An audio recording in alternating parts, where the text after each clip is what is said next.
The stagecoach wheel hit another rut, and Clara's head knocked against the wooden frame hard enough to rattle her teeth. She didn't complain. Complaining was a luxury she'd abandoned somewhere between St. Louis and the Kansas border, along with the last of her dignity and most of her hope. Through the dust-caked window, Red Hollow emerged like a mirage, if mirages could disappoint. A dozen buildings squatted in the dirt, their weathered facades leaning into each other like drunks after last call.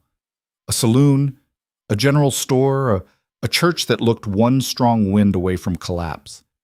This was the kind of town people passed through on their way to somewhere better, except Clara had run out of somewhere betters. The driver's voice cut through the rattle of wheels. "Red Hollow, ma'am. End of the line." End of the line. The words settled in her chest like stones. The coach lurched to a stop outside what passed for a hotel, a two-story structure with a porch that sagged in the middle and windows that hadn't seen a cleaning in what looked like years. Clara gathered her bag, the leather worn smooth from too many miles and too many lives. Everything she owned fit in one bag now. That's what happens when you lose everything else. She stepped down into the street, and the dust rose to meet her like it had been waiting. It didn't just coat her boots, it clung to her dress, her skin, the black fabric of her morning clothes. The town measured her in that first moment. She could feel it. Eyes from doorways, from windows, from the shadowed overhang of the saloon. They looked at her and saw a woman alone, a widow, someone to pity or exploit or ignore. Clara straightened her shoulders and met their stares with a level gaze that said she'd seen worse than their judgment. Because she had. The hotel clerk was a thin man with a nervous habit of touching his mustache. He pushed the register toward her without quite meeting her eyes. "How many nights, ma'am?" "One." Clara signed her name in clear, deliberate strokes. "I'm here about a job posting." His eyebrows lifted. "The ranch cook position?" "Yes." Something flickered across his face. Surprise, maybe, or doubt. "That's out at the Hale place, about 5 miles west. Ethan Hale runs it." He paused. "He's particular about who he hires." "I'm particular about who I work for," Clara said. "We'll see if we suit each other." The clerk's mustache twitched. "Yes, ma'am." "I suppose you will." The room was exactly what she expected. Small, spare, clean enough. A bed that had seen better decades. A washstand with a pitcher and bowl. A window that looked out onto the street where dust devils spun and died in the afternoon heat. Clara set her bag on the bed and sat beside it, her hands folded in her lap. For a long moment, she simply breathed. This was it. The last chance. The final card in a hand that had gone cold months ago. Her husband, Thomas, had been dead 8 months. The consumption had taken him slowly, eating him from the inside out while she watched and prayed and bargained with a God who apparently wasn't taking offers. When he finally went, she'd felt relief more than grief, and the guilt of that relief had nearly crushed her. The house went next. Thomas's debts had been deeper than she'd known. His brother claimed the property, and Clara found herself on a street corner with a bag and no future. She'd tried St. Louis, found work in a boarding house, scrubbing floors and dodging the landlord's son, who thought a widow alone meant a woman available. She'd lasted 3 weeks before his hands got too bold and her patience ran out. She'd knocked out one of his teeth with a cast iron pan. Worth it, even if it cost her the job. After that came a succession of positions, each one worse than the last.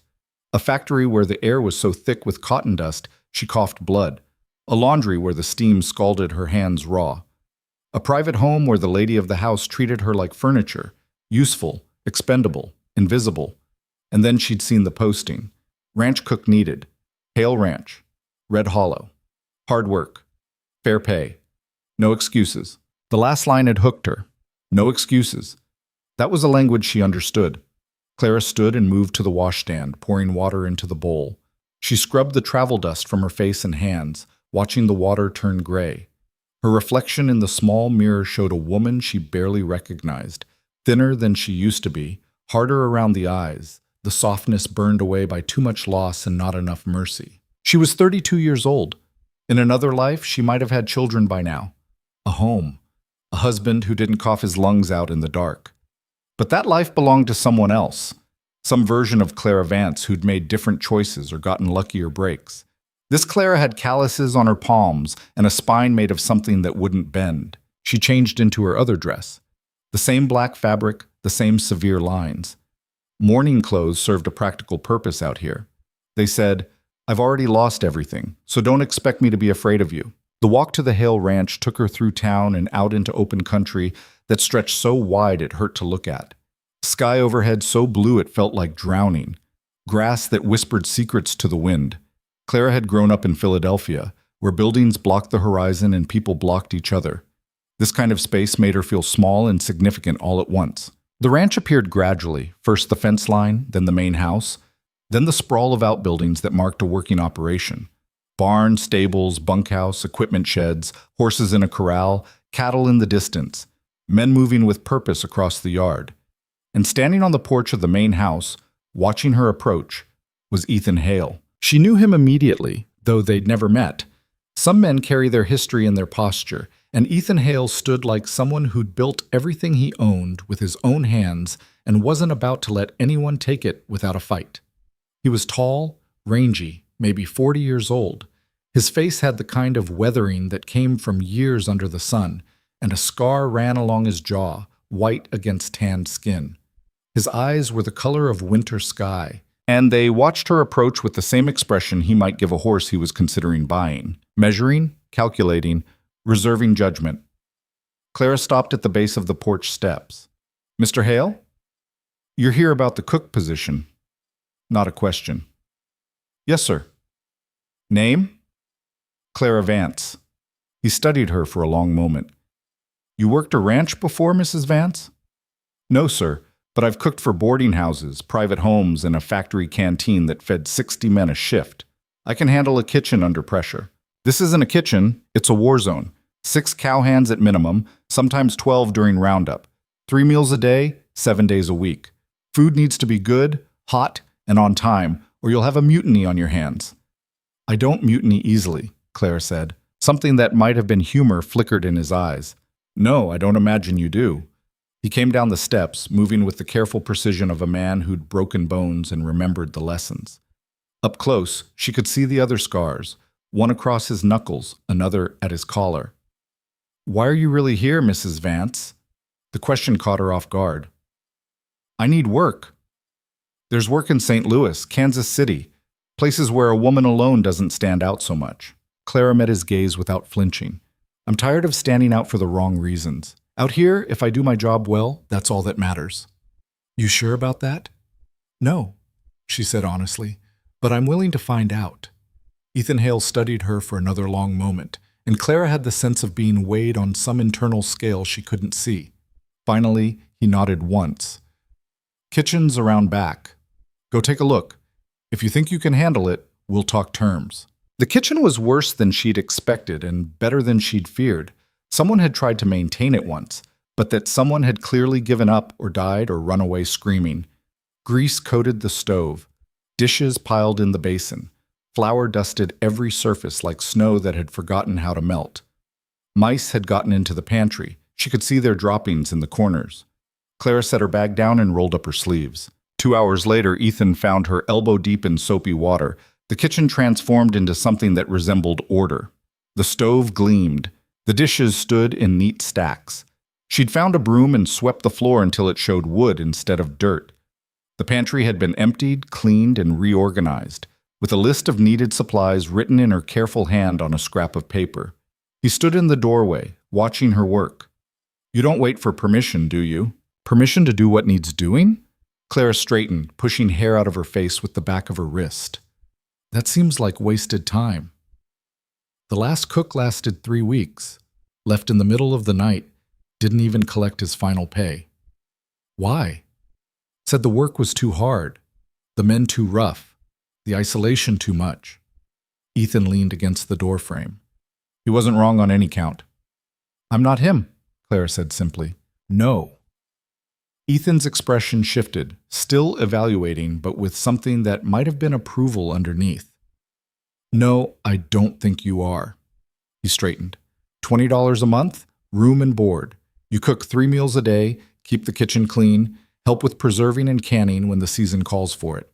You get Sundays off after breakfast cleanup. If it doesn't work out, either one of us can end the arrangement with a week's notice. Clara did the math in her head. It was fair. More than fair, actually. When do I start? Now, if you're willing. The men eat supper at 6. It's 4:30. She glanced at the empty pantry, then back at him. I'll need supplies. Make your list. I'll have one of the hands run it into town. I already did. She handed him the paper. Ethan scanned it, his eyebrows rising slightly. This is specific. I don't cook with guesswork. No, he said quietly. I don't imagine you do. The first meal was a baptism by fire. 6 men filed into the kitchen at 6 o'clock sharp, hungry and skeptical. Clara watched them from the corner of her eye as she set out plates of beef stew, thick with vegetables and beef she'd found in the cold storage, seasoned with what herbs remained in the neglected garden outside. Fresh bread, still warm. Butter she'd churned while the stew simmered, coffee strong enough to strip paint. The men sat, ate. Nobody spoke. Clara had learned long ago that silence could mean many things. This silence felt like assessment. They were waiting to see if she'd break under the weight of their attention, if she'd try too hard to please, if she'd crack under pressure the way the last cook had. She didn't. She served the food, refilled coffee, cleared plates. She didn't hover, didn't apologize, didn't fish for compliments. When they finished, one of the older hands, a grizzled man with a beard going gray, pushed back from the table and looked at her directly for the first time. Name's Raleigh. Been working this ranch 15 years. Clara nodded. Mrs. Vance? That stew was the best meal I've had in 6 months, Mrs. Vance. Thank you. Don't let it go to your head, he continued. The last cook could burn water. You've set the bar low. One of the younger hands snorted. Come on, Raleigh. That was damn good and you know it. Raleigh's weathered face cracked into something that might have been a smile. Yeah, it was. He stood, hat in hand. Ma'am. The others followed suit, a chorus of ma'am and nods as they filed out into the evening. Clara watched them go, then turned to face the mountain of dishes and the kitchen that would need cleaning before she could even think about sleep. She didn't mind. For the first time in months, maybe years, she felt the edges of something that wasn't quite hope, but wasn't despair either. Purpose, maybe. Or just the simple satisfaction of work well done. Ethan appeared in the doorway as she was finishing the last of the cleanup. The men approved. They ate. That's approval enough. Raleigh doesn't compliment lightly. Clara wrung out the dish rag, hanging it to dry. I'm not here for compliments, Mr. Hale. I'm here to do a job. I'm starting to see that. He hesitated, and for the first time since she'd arrived, he looked uncertain. Your room's in the main house. It's small, but it's private. Lock on the door. Window that opens. I appreciate that. This is a good crew, Ethan continued. They're rough around the edges, but they're decent men. They won't bother you. But if anyone does, I can handle myself, Clara said. And there was enough steel in her voice that Ethan's eyebrows rose. I don't doubt it. He moved to leave, then paused. Welcome to the Hale Ranch, Mrs. Vance. Thank you, Mr. Hale. The room was everything he'd promised. Small, private, with a bed that was actually comfortable and a window that looked out over the darkening plains. Clara unpacked her bag, which took all of 3 minutes, then sat on the edge of the bed and let herself feel the weight of the day. She'd done it, found a place that might actually work. But she'd learned long ago not to trust good fortune.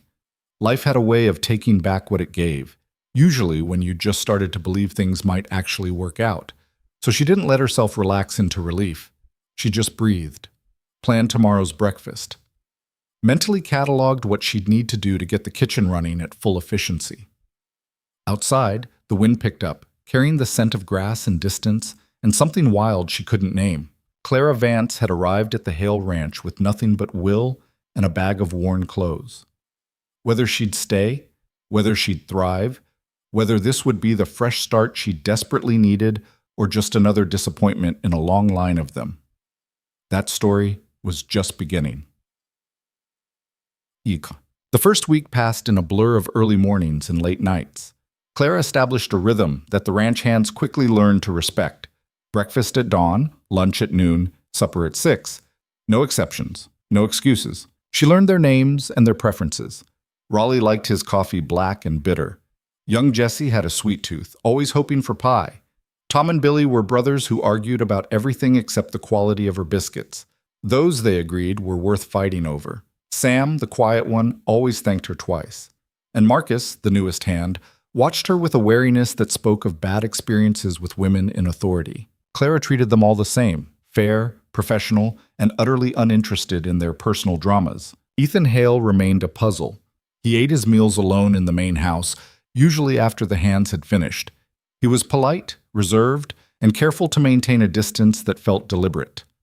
Clara caught him watching her sometimes, not in the way men usually watched her, but with that same evaluating expression he'd worn the first day, like he was trying to figure out something that didn't quite add up. She didn't mind. She was too busy to care about being figured out. The kitchen became her domain. She scrubbed it until it shone, organized it with military precision, and defended it like a fortress. When one of the hands tried to sneak a biscuit before mealtime, she caught him with a wooden spoon to the knuckles and a look that could freeze fire. 6 o'clock, she said simply. Not before. The hand, Jesse, rubbed his knuckles and grinned. Yes, ma'am. Sorry, ma'am. Word spread quickly. Mrs. Vance didn't tolerate theft, tardiness, or disrespect, but if you followed her rules, she'd feed you like a king. The ranch settled into a new normal, smoother and better fed than it had been in months. And then the Mustang incident happened. It was a Tuesday afternoon. Clara had just finished cleaning up from lunch and was working on preserving a bushel of green beans someone had brought in from the garden. Through the window, she could hear the commotion in the corral, men shouting, hooves thundering, the sharp crack of rope against wood. They'd brought in a new horse, she'd learned at breakfast. A wild Mustang they'd found running with a small herd up in the northern pasture. Beautiful animal, Jesse had said. Mean as hell, Raleigh had added. The shouting intensified. Then came the scream. Clara dropped her knife and ran. The corral was chaos. The Mustang, a magnificent black stallion with eyes that showed too much white, was rearing and plunging, hooves flashing, and on the ground, curled into a ball, was Jesse. The other hands were trying to get the horse under control, but they were making it worse. Too many people, too much noise, too much panic. The Mustang was terrified and dangerous, and Jesse was directly in the kill zone. Clara didn't think. She climbed the fence, dropped into the corral, and walked straight toward the horse. Mrs. Vance, oh! Raleigh's voice sharp with alarm. Get out of there! She ignored him. The Mustang saw her coming and pivoted, showing her its teeth, its whole body vibrating with fear and rage. Clara stopped about 10 feet away and did something that must have looked insane. She turned her back on the horse. Instead, she knelt beside Jesse, who was conscious but struggling to breathe. Where does it hurt? Ribs, he gasped. Can't breathe right. You will. Just stay still. Clara kept her voice calm, conversational, like they were having tea instead of kneeling in the dirt with 1,000 pounds of terrified horse circling them. The animal's more scared than angry. Give him space to feel safe.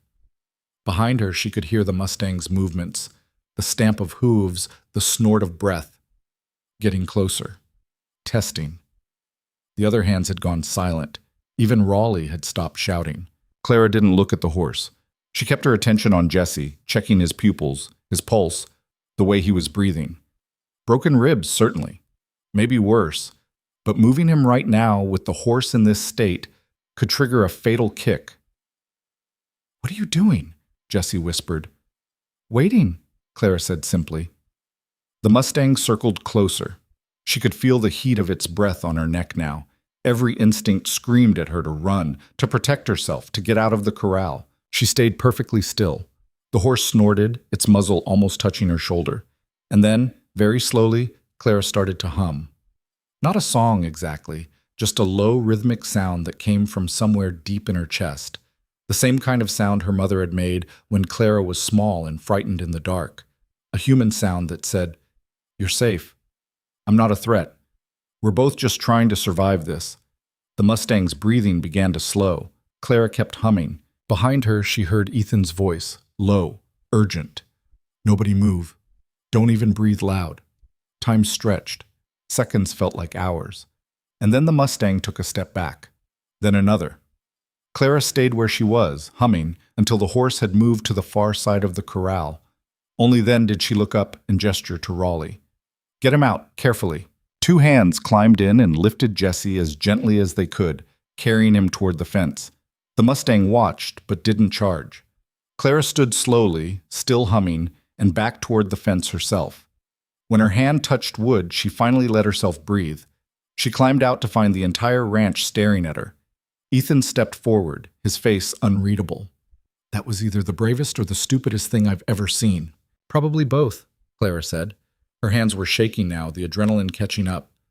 "How's Jessie?" "Alive because of you." Ethan's voice was quiet. "Where did you learn to handle horses like that?" "I didn't." Clara brushed dust from her skirt, trying to hide the tremor in her fingers. "I just knew panic makes everything worse." "That wasn't just staying calm. You read that animal like you'd been working with horses your whole life." Clara thought about lying, then decided against it. "My father worked in a slaughterhouse in Philadelphia. Sometimes I'd go with him. You learn to read fear in animals when you grow up around it.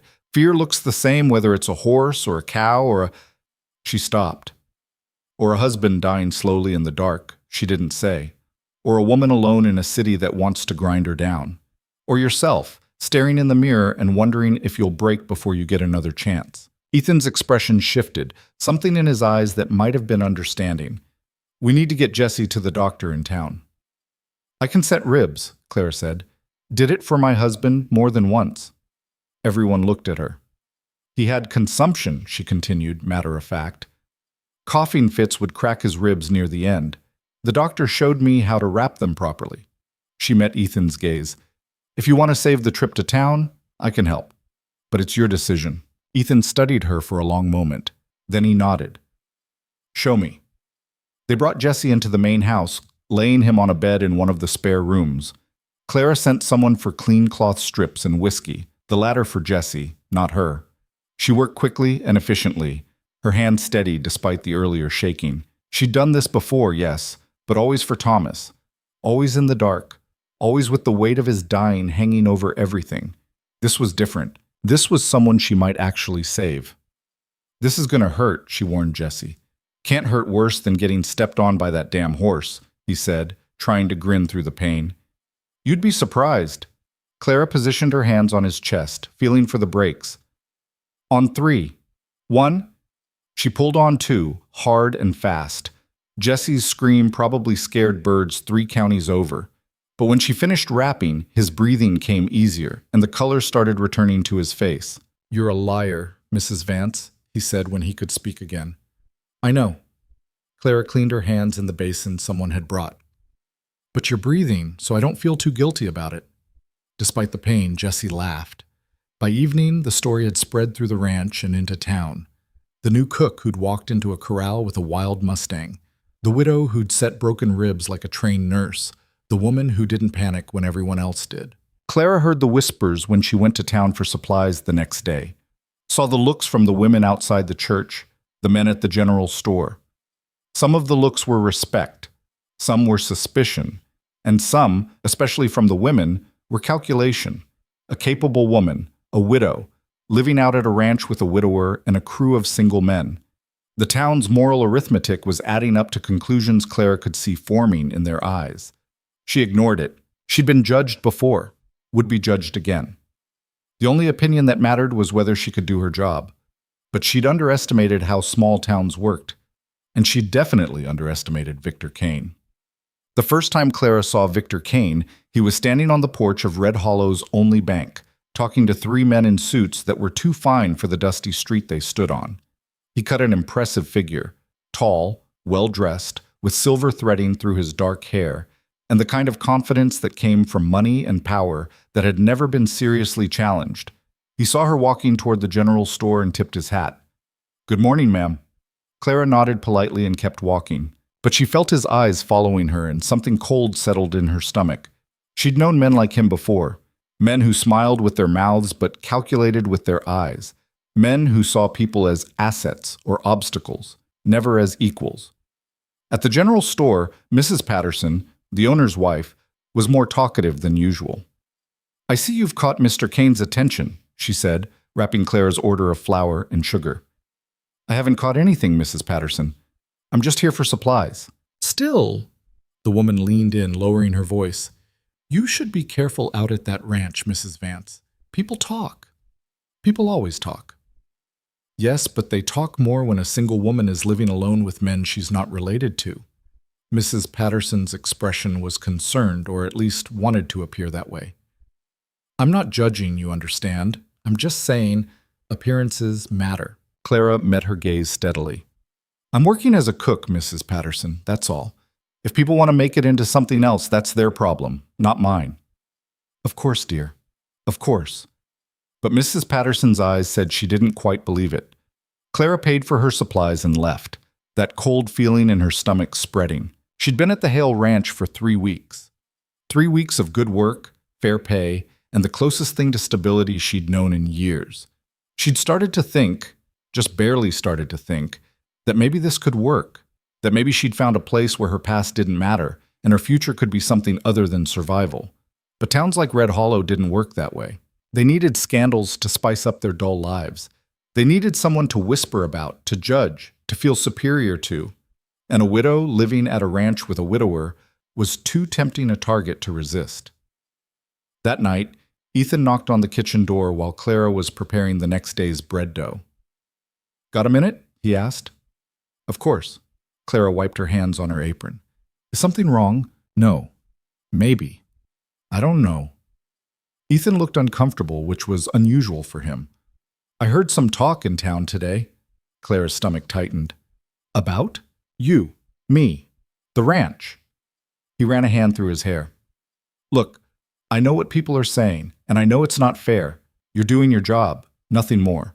But I also know how these things go, and I needed to ask if the talk is bothering you. If you want to leave, I'll give you a month's severance and a reference that'll get you work anywhere you want. For a long moment, Clara didn't speak.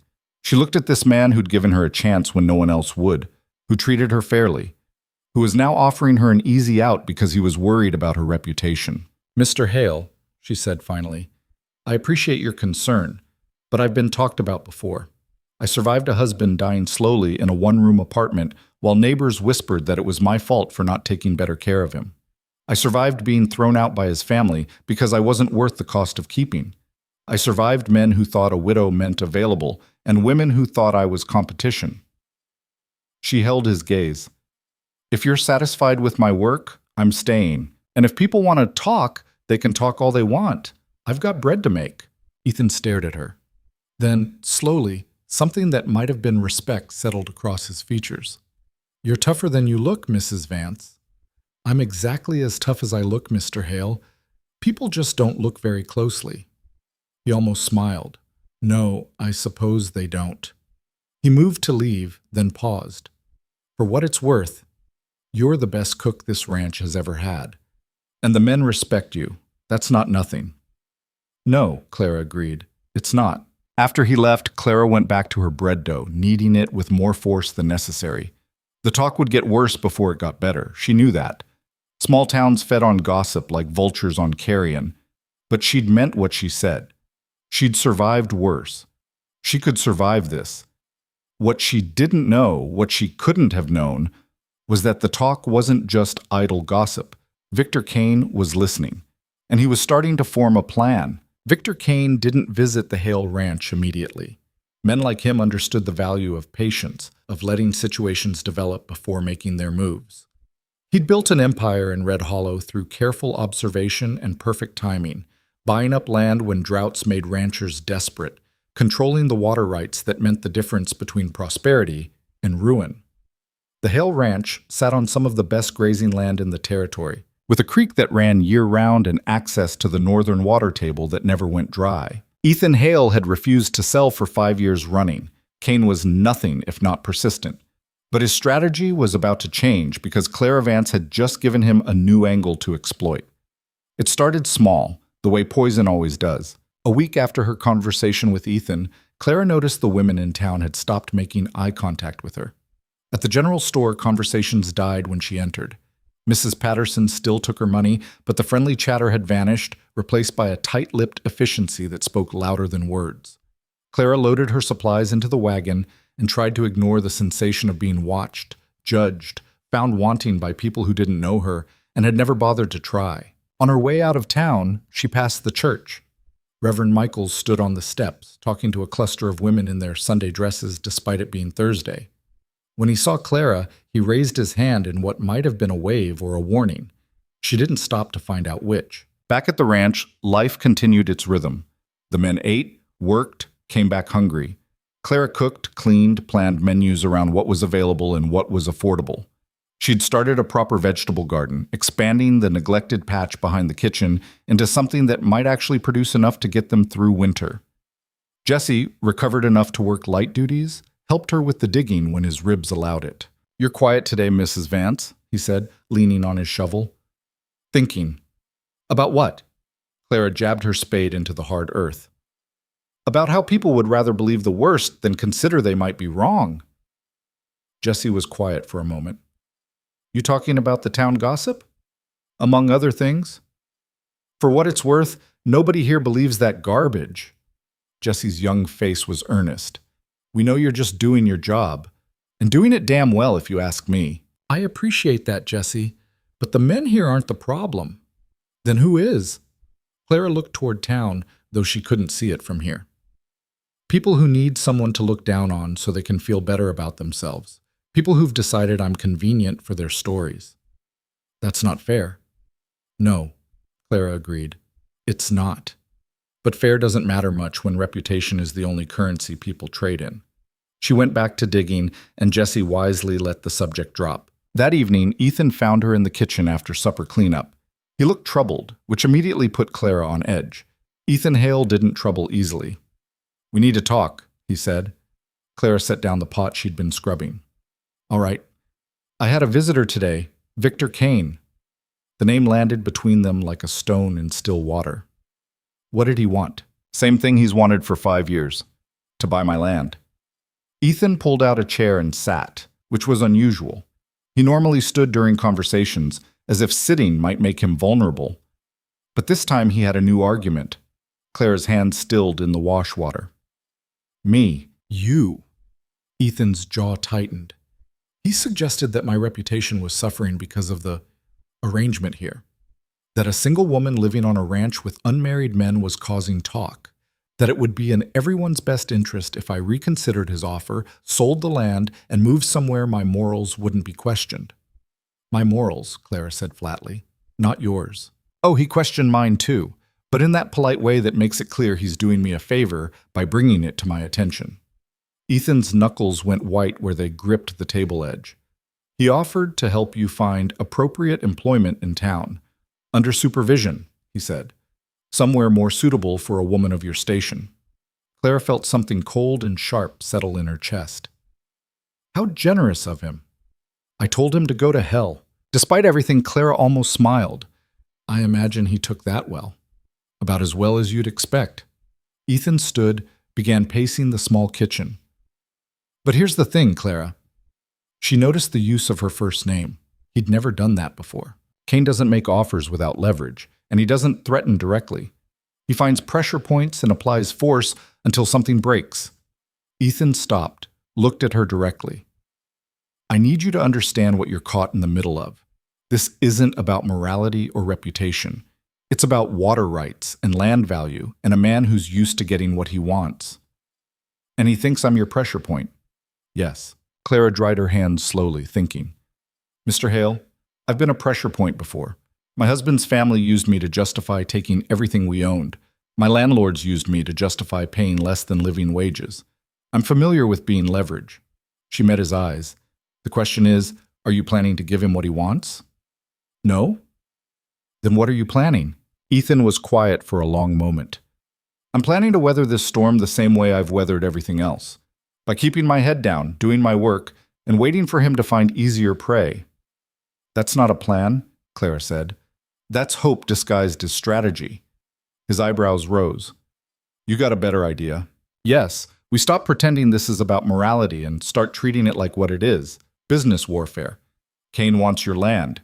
He's using me as ammunition, so we take away his ammunition." "How?" Clara had been turning this over in her mind since the gossip started, examining it from all angles the way she used to examine Thomas's medicine bills, looking for ways to make impossible numbers add up. "We make it impossible for him to use me against you. We make my presence here so obviously proper that even his insinuations look desperate." And how exactly do we do that? We get me a chaperone. Ethan stared at her. A what? Someone respectable. Someone whose presence makes it clear that everything happening here is above reproach. Preferably someone female, older, and mean enough that nobody would dare suggest anything improper was happening under her watch. You're serious? Completely. Clara crossed her arms. Kane is counting on the scandal to pressure you. Remove the scandal. Remove his leverage. Ethan considered this, his expression shifting from skeptical to thoughtful. You know anyone who fits that description? No, but I'm betting you do. He laughed, short and sharp, but genuine. Actually, I might. My Aunt Margaret. She lives in Kansas City, been widowed twice, meaner than a rattlesnake with a toothache, and bored out of her mind in the city. She'd probably jump at the chance to come out here and terrorize everyone. Would she come? For the chance to stick it to Victor Kane? Margaret's got a long memory and Kane swindled her out of some property rights about 10 years back. She'd probably pay me for the privilege. Clara felt something loosen in her chest. Then write to her. It'll take time. 3 weeks minimum for a letter to get there and for her to travel back. Then we start now. Ethan studied her for a long moment. You're not what I expected when I hired a ranch cook. No, Clara agreed. I imagine I'm not. The next Sunday, Clara did something she rarely did. She went to church. Not because she believed it would help, not because she thought the women who'd been whispering about her would suddenly welcome her with open arms, but because retreating would confirm every nasty thing they'd been saying, and Clara Vance was done retreating. She wore her best black dress, the one she'd been married in and buried Thomas in. She walked into that church with her head high and her spine straight, and she sat in the back pew where everyone could see her, but nobody could ignore her. The whispers started immediately. Reverend Michaels faltered mid-sentence in his sermon, caught off guard by her presence. But he recovered quickly, and to his credit, he didn't ask her to leave. The sermon was about judgment and stones and glass houses. Clara wondered if he'd chosen it specifically for her benefit, or if he always preached about hypocrisy to congregations who specialized in it. After the service, she stood outside and waited. Several people hurried past without acknowledging her. A few nodded, uncertain. And then Mrs. Patterson approached, her face set in an expression that could have meant anything. Mrs. Vance, I didn't expect to see you here. I needed spiritual guidance, Mrs. Patterson. Seemed like the appropriate place for it. The older woman's mouth twitched. Yes, well, she hesitated. I wanted to apologize for what I said last week about appearances. It wasn't my place to judge. Clara hadn't expected that. Thank you. That doesn't mean the talk will stop. Victor Kane has been active in his concerns about the moral character of our community. Has he? He's been very generous with the church, very involved in town affairs. People listen to him. Mrs. Patterson lowered her voice. You should be careful, dear. Kane doesn't like being defied, and from what I hear, Ethan Hale has defied him quite publicly recently. Mr. Hale is his own man, Mrs. Patterson. He makes his own decisions. Yes, but those decisions affect you, don't they? The woman's expression softened slightly. I'm just saying, be careful. Men like Kane have long reaches and longer memories. Clara thought about brushing off the warning, then reconsidered. Mrs. Patterson might be a gossip, but she seemed genuinely concerned. I appreciate the advice, truly. For what it's worth, my husband thinks you're good for the Hale Ranch. Says the men are better fed and better tempered than they've been in years. That should count for something. It was a small olive branch, but Clara took it. Thank you. That means more than you know. She walked back to where she'd tied the wagon, feeling the weight of eyes on her back. Small victories, she thought. Mrs. Patterson's apology wouldn't stop the talk, but it was something. A crack in the wall of judgment. She'd take it. The ride back to the ranch gave her time to think. About Kane and his long reach. About Ethan and his refusal to sell. About the precarious position she'd found herself in, caught between a man's ambition and another man's stubbornness. She should probably be scared, but mostly she was angry. Angry at being used as a weapon in someone else's war. Angry at a town that judged her without knowing her. Angry at a system that gave men like Victor Kane power, and women like her nothing but the scraps of respectability they could desperately cling to. The anger felt good, cleaner than fear, more useful. When she got back to the ranch, Raleigh was waiting by the barn. "Mrs. Vance, got a minute?" Of course. The old cowhand looked uncomfortable, his hat in his hands. "The men and we've been talking about the situation in town." Clara's stomach tightened. And we want you to know, we don't hold with gossip, never have. You've been nothing but professional since you got here, and we respect that. He cleared his throat. But we also know how these things go. If Kane is making moves, it's not going to stop at talk. What are you suggesting? I'm suggesting that we've got your back, all of us. If anyone comes around making trouble, they'll have to go through the whole crew. Raleigh met her eyes. You're part of this ranch now, Mrs. Vance. We take care of our own. Clara felt something crack in her chest, something that might have been the last of her defenses against hope. Thank you, Raleigh. That means everything. Don't mention it, just... He shifted his weight. Don't let the bastards grind you down, all right? You're tougher than the lot of them combined. After he left, Clara stood in the yard and let herself feel the full weight of what he'd said. They had her back. These rough, hard men who'd started out skeptical and ended up protective. She'd earned that, through sweat and skill and showing up day after day. For the first time since the gossip started, she felt like maybe she could actually win this fight. The letter to Aunt Margaret went out the next morning. Ethan wrote it at the kitchen table while Clara prepared breakfast, his pen scratching across paper as he explained the situation in careful detail. How much should I tell her? He asked. Everything. She'll figure it out anyway, and she'll respect you more for being honest. Ethan glanced up. You seem very sure about a woman you've never met. I know the type. She survived 2 husbands and a bad business deal with Victor Kane. She's not stupid, and she doesn't suffer fools. Clara flipped the bacon. Tell her the truth. That you need a respectable female presence to shut down gossip that's being weaponized by a land grabber. She'll appreciate the directness. He went back to writing. When he finished, he read it aloud. It was blunt, honest, and made no apologies for the situation. Perfect. Think she'll come? He asked. I think she'll come specifically because you asked her like an adult instead of trying to hide what's really happening. Clara plated the bacon. Now eat. You've got fence repairs in the north pasture, and I've got bread that won't bake itself. The weeks that followed developed a strange rhythm. In town, the gossip intensified. Clara heard herself described as everything from a scheming seductress to a desperate fortune hunter. Victor Kane appeared at social gatherings, expressing concern for the moral fiber of Red Hollow. He donated money to the church. He bought drinks at the saloon. He made himself visible and generous, and subtly reminded everyone that he was a pillar of the community, while Ethan Hale was just a stubborn rancher with questionable judgment. But at the ranch, life continued. Clara cooked. The men worked. The cattle fattened on good grass. Jesse's ribs healed. The garden produced its first vegetables, carrots and beans and lettuce that tasted like victory, and slowly, Clara realized she was happy. Not in the giddy, unrealistic way she'd been happy as a young bride before reality set in, but in a deeper, quieter way. She woke up with purpose. She went to bed tired but satisfied.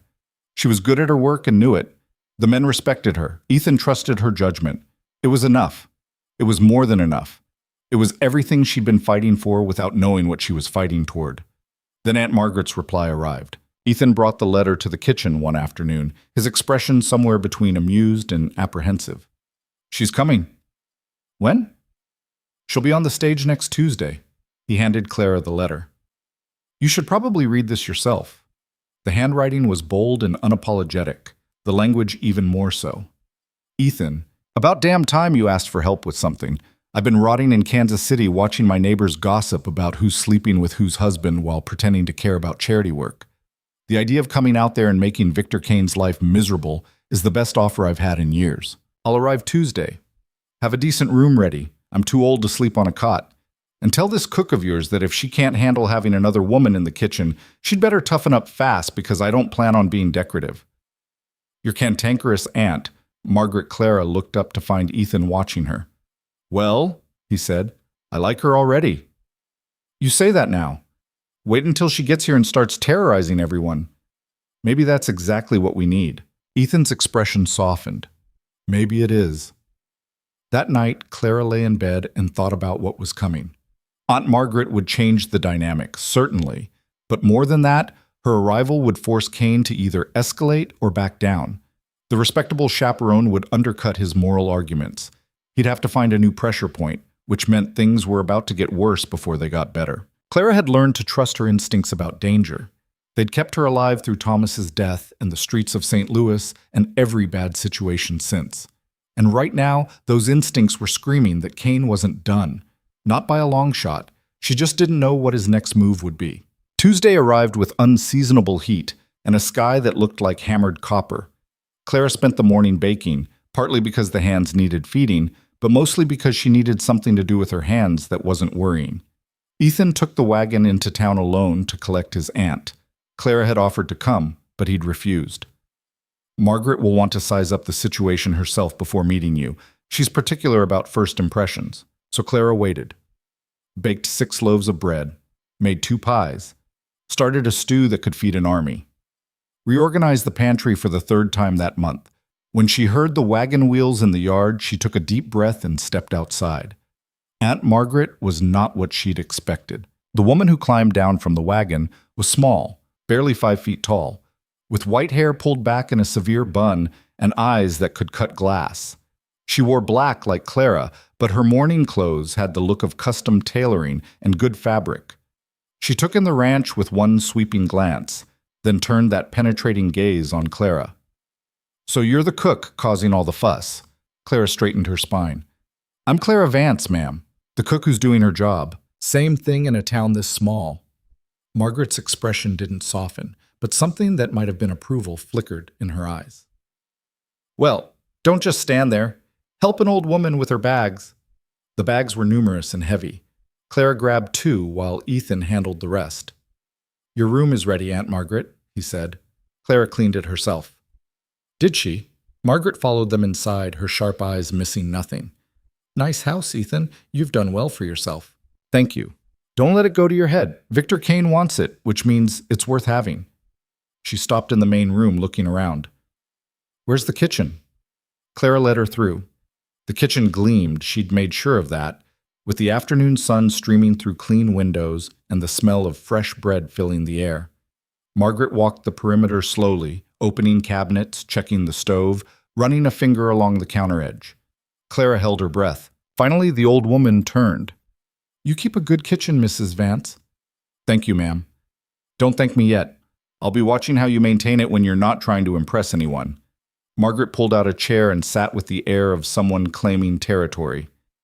"Now, Ethan's letter told me the bones of this situation, but I want to hear it from you.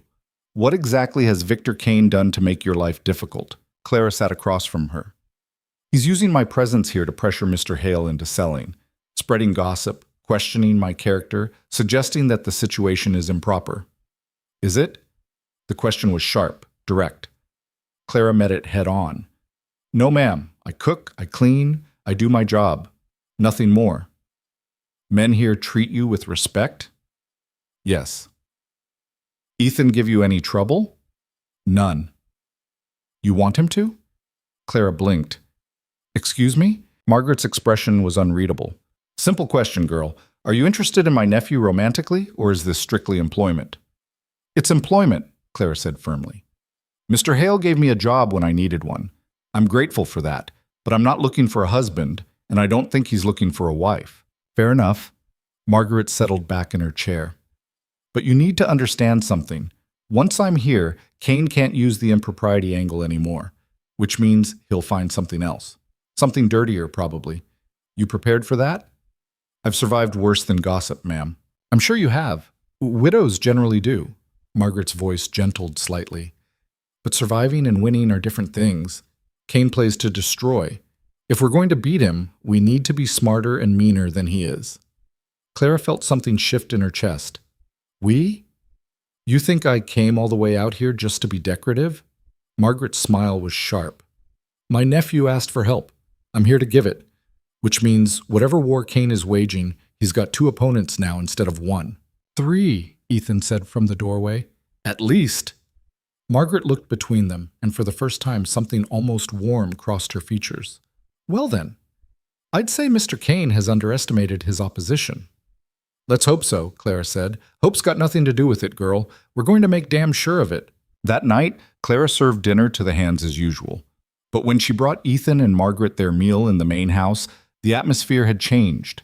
It wasn't just employer and employee anymore. It was strategy, planning, the beginning of something that looked suspiciously like alliance. Margaret asked sharp questions about the ranch finances, the water rights, Kane's previous attempts to acquire the property. Ethan answered honestly, holding nothing back. Clara listened and learned, filling in the pieces she'd been missing. Kane controlled most of the water in the valley. The Hale Ranch sat on one of the few independent sources, a creek fed by springs that never dried up. Without it, Kane's expansion plans hit a natural limit. With it, he could double his operations and drive out the smaller ranchers who depended on shared water access. It wasn't about morality at all. It was about money and power, dressed up in the language of community standards and proper behavior. "So what's our move?" Clara asked. Both Ethan and Margaret looked at her. "Our move?" Ethan repeated. "Yes, Kane will react to Aunt Margaret's arrival. What do we do when he does?" Margaret smiled, sharp and fierce. "We go on the offensive. Make it clear we're not hiding, not apologizing, not backing down. I'm here as family, helping my nephew. You're here as staff, properly chaperoned. We're so respectable it's boring. And if anyone suggests otherwise, we make them prove it," Clara finished.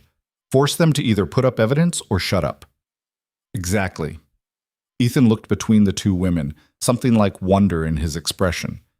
"You two are going to be terrifying together, aren't you?" "Absolutely," Margaret said. Clara smiled. "Count on it." Victor Kane's reaction to Margaret's arrival came faster than Clara expected. 3 days after the old woman settled into the Hale Ranch, Kane himself appeared at the front door just after breakfast, his carriage polished to a shine that seemed obscene against the dusty ranch yard. Clara saw him from the kitchen window and her hands stilled in the wash water. "He's here," she called to Margaret, who was in the main room organizing correspondence. "Good," Margaret said, not looking up. "Let him wait." Ethan came in from the barn, saw the carriage, and his jaw tightened. But he didn't hurry. He walked at his normal pace, wiped his boots, and opened the door only after Kane had knocked twice. Clara moved to where she could hear without being seen. Old habit from her marriage. Thomas's family had made decisions about her life while she served them tea, and she'd learned that information was survival. "Mr. Hale." Kane's voice was smooth, cultured. "I hope I'm not interrupting." "You are," Ethan said flatly. "But you're here now. What do you want?" "Direct as always, I appreciate that." The sound of footsteps as Kane entered uninvited. "I heard your aunt arrived from Kansas City. Margaret, isn't it? I wanted to pay my respects." "How neighborly." Margaret's voice carried the warmth of a January frost. "Though I don't recall us being friends, Mr. Kane. In fact, I recall you owing me approximately $3,000 from that water rights deal you manipulated 10 years ago." Silence. Clara could almost see Kane recalculating. "That was a legitimate business transaction, Mrs. Morrison. If you felt cheated, you should have taken legal action." "Oh, I did. Judge ruled in your favor because you'd already bought him off. That's how these things work in small territories, isn't it? Money talks and scruples walk." Margaret's chair creaked. "So let's skip the pleasantries. Why are you really here?" Kane's smooth tone roughened slightly. "I'm concerned about the situation developing here. The talk in town is manufactured by you," Margaret cut in. "Don't insult my intelligence. You want my nephew's land. You're using gossip as leverage. I'm here to remove that leverage. We all know what this is." "I'm trying to help. You're trying to steal."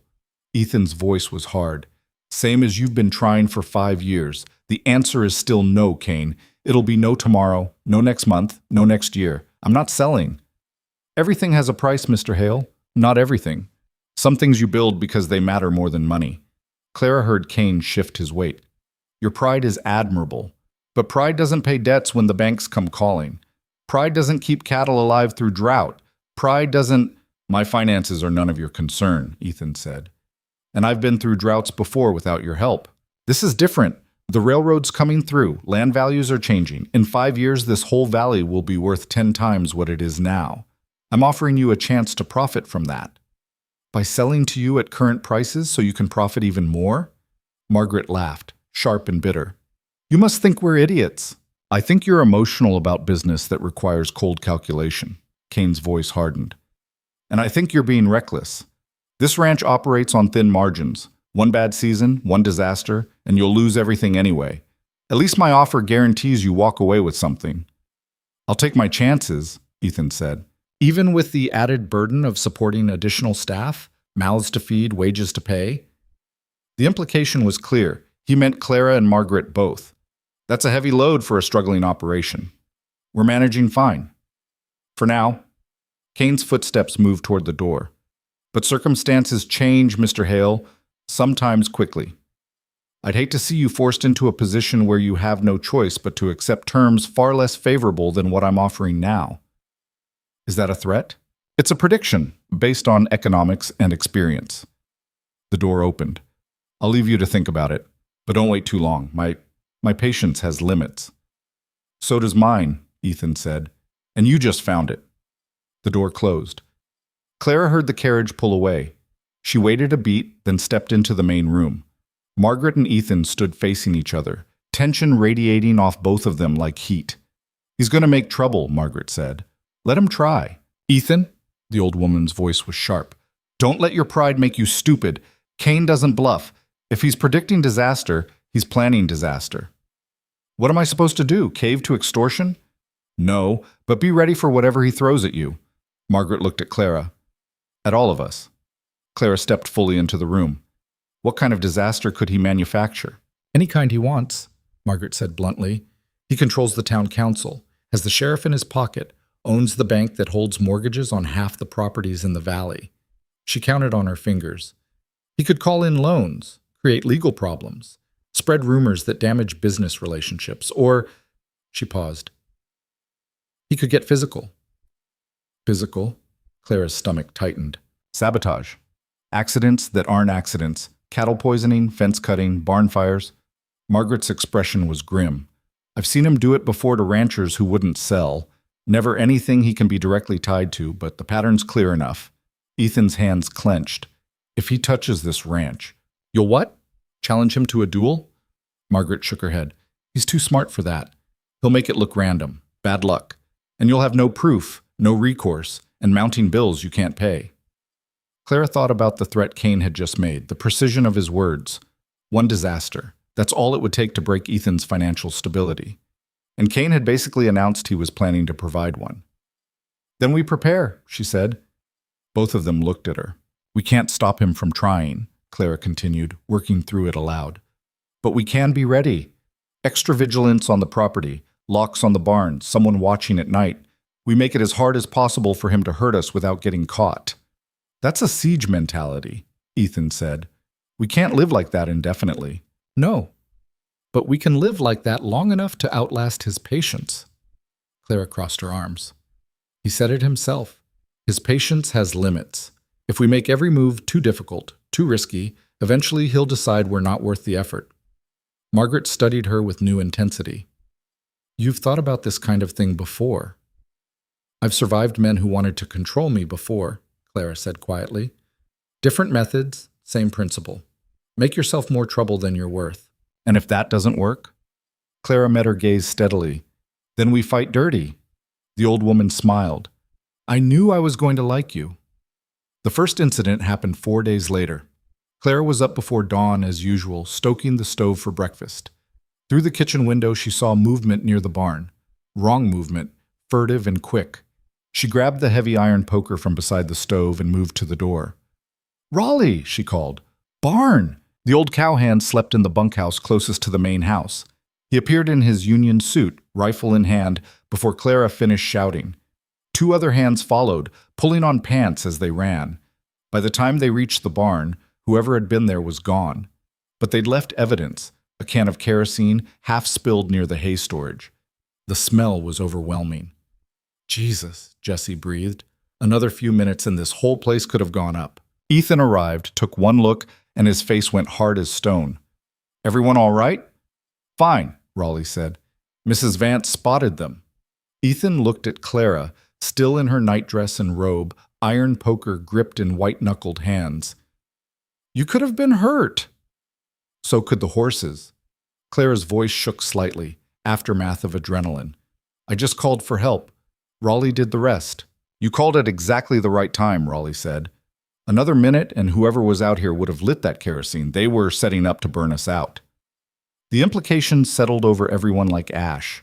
This wasn't vandalism. This was attempted destruction. Deliberate, calculated, and meant to ruin them. We're posting watches, Ethan said. 2 men, 4-hour shifts rotating through the night. Anyone sees anything suspicious, you shoot first and ask questions later. You think it was Kane's people? Jesse asked. Who else? Ethan kicked the kerosene can. But we can't prove it, which is exactly how he wants it. They cleaned up the spilled kerosene, moved the hay to a different location, and Ethan spent the rest of the morning installing new locks on every outbuilding. Clara watched from the kitchen window as he worked, his movements tight with controlled fury. Margaret found her there. You handled that well. I got lucky. Luck is just preparation meeting opportunity. You were awake, alert, and you acted fast. That saved this ranch. The old woman set a hand on Clara's shoulder. But you're shaking. Clara looked down at her hands. Margaret was right. I keep thinking, what if I hadn't looked out the window right then? What if I'd been 2 minutes later? But you weren't. Don't torture yourself with what-ifs. It's just... Clara's voice cracked slightly. I'm so tired of almost losing everything, of being one disaster away from having nothing. Again. Margaret's expression softened. Tell me about your husband. The abrupt shift caught Clara off guard. What? Your husband. Thomas, wasn't it? Tell me about him. Clara didn't want to. Talking about Thomas meant opening doors she'd worked hard to close. But Margaret's eyes were kind beneath the sharp intelligence, and Clara found herself speaking anyway. He was a good man, gentle, kind, terrible with money, but he tried. She turned from the window. He got sick 2 years into our marriage. Consumption. It took him slow. By the end, there was nothing left, of him or our savings. His family blamed me, said I should have taken better care of him, found better doctors, spent money we didn't have on treatments that wouldn't have worked anyway. And when he died, they took everything. The house was in his name. His brother claimed it was owed for debts. Maybe it was. I don't know. I just know I ended up on the street with one bag and people looking at me like I'd killed him myself through negligence. Margaret was quiet for a moment. My first husband died of fever. People said I'd worked him too hard. My second fell off a horse and broke his neck. People said I'd spooked the animal on purpose. You know what I learned from both experiences? What? People will blame women for anything because it's easier than admitting men are mortal and life is random and cruel. Margaret's voice was steel wrapped in velvet. Your husband's death wasn't your fault. His family's greed wasn't your responsibility. And Kane trying to burn down this ranch isn't a reflection on your worth. It's a reflection on his lack of it. Clara felt something loosen in her chest. Thank you. Don't thank me. Just stop carrying guilt that doesn't belong to you. Margaret moved toward the door. Now come on, we've got work to do, and I'll be damned if we let some arsonist ruin breakfast. The watches started that night. Raleigh and Tom took the first shift. Clara stayed awake in her room, too wired to sleep, listening to the sounds of the ranch settling into darkness. Around midnight, she heard voices, low, male, reassuring. The watch changing, everything normal. She finally dozed off around 2. The second incident came a week later. 3 cows dead in the north pasture, no visible cause. Ethan found them on his morning rounds and came back to the house looking sick. Poison, he told Clara and Margaret over coffee he didn't drink. Had to be. They were fine yesterday. Can you prove it? Margaret asked. No. Could have been bad grass, could have been anything. But the timing's awfully convenient. Clara's mind raced. How much does 3 cows cost you? $150, give or take, plus whatever calves they would have produced. Ethan rubbed his face. It's not enough to break us. But it hurts. And if it keeps happening, it will, Margaret said grimly. That's the point. Death by 1,000 cuts, each one small enough to seem like bad luck, but together they add up to ruin. So what do? We document everything, Clara said. Write down dates, times, what happened, build a record. Maybe we can't prove anything now, but if a pattern develops, nobody will care, Ethan interrupted. Kane owns the sheriff, the town council. Even if we had proof, who would we report it to? The territorial governor, Margaret said, or federal marshals. Someone outside Kane's influence. That would take months. We don't have months. Clara set down her coffee cup with more force than necessary. Then we make him stop. How? We make it too expensive, too risky, too public. She looked between them. He's operating in shadow because he can't afford witnesses. So we become witnesses to everything. We watch his people the way he's watching us. We make noise. We tell everyone in town what's happening. We force it into the light where he can't hide. Ethan shook his head. The town won't believe us. They'll think we're paranoid. Some will, but some won't. And all we need is enough doubt to make Kane nervous. Clara leaned forward. He's powerful, but he's not invincible. His power comes from people believing he's untouchable. We shake that belief. We shake his foundation. Margaret smiled slowly. She's right. Kane's strength is reputation. We attack his reputation, we attack his power. And how exactly do we do that? We go to church, Clara said. We go to town. We talk to people. We're friendly. We're visible. We're so damn normal that when things keep happening to us, people start asking questions. They'll think we're making it up. Some will, Margaret agreed, but not all. And the ones who don't, they'll start watching Kane more closely, looking for cracks. And men like Kane always have cracks. We just need people to actually look for them. Ethan was quiet for a long moment. Then he nodded. All right, we try it your way. But if this backfires, it won't, Clara said with more confidence than she felt. Because we've got something Kane doesn't. What's that? The truth and patience, and absolutely nothing left to lose. The campaign started Sunday. All three of them attended church. Ethan for the first time in months.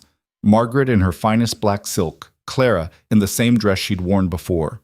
They sat in the front pew where everyone could see them. Reverend Michaels looked startled but recovered quickly. His sermon was about perseverance in the face of trials. Clara wondered if he knew how appropriate that was. After the service, Margaret worked the crowd like a politician. She greeted people by name, asked about their families, mentioned casually that someone had tried to burn the Hale barn last week. Can you imagine? Thank goodness Clara spotted them in time. The news spread like fire through dry grass. By the time they left, half the congregation was talking about it. At the general store, Clara mentioned the dead cows to Mrs. Patterson. Such strange luck we're having. Everything was fine for months, and now all this trouble at once. Mrs. Patterson's eyes narrowed. You think it's not luck? I think it's interesting timing, Clara said carefully. Right after Mr. Hale refused to sell his land. She didn't mention Kane by name. Didn't have to. Mrs. Patterson was sharp enough to connect the dots herself. Over the next 2 weeks, they kept it up. Friendly, visible, casual mentions of the troubles they were facing. Never accusations, just observations, just questions. Just enough to plant seeds of doubt. And slowly, the town's attitude began to shift. Not everyone believed them. Kane had too much influence for that. But enough people started asking questions. Enough people started watching. Clara saw it in the way conversations died when Kane entered the saloon. In the way people's eyes followed him at church. In the slight hesitation before people agreed with him. Doubt was spreading. And Kane noticed. The third incident was different, more direct, more personal. Clara was alone in the kitchen one afternoon when someone knocked. She opened the door to find a woman she didn't recognize. Young, pretty, nervous. Mrs. Vance? Yes?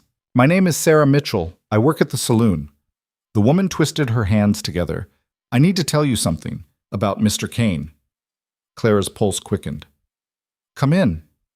Sarah entered hesitantly, looking around as if expecting someone to jump out. I shouldn't be here.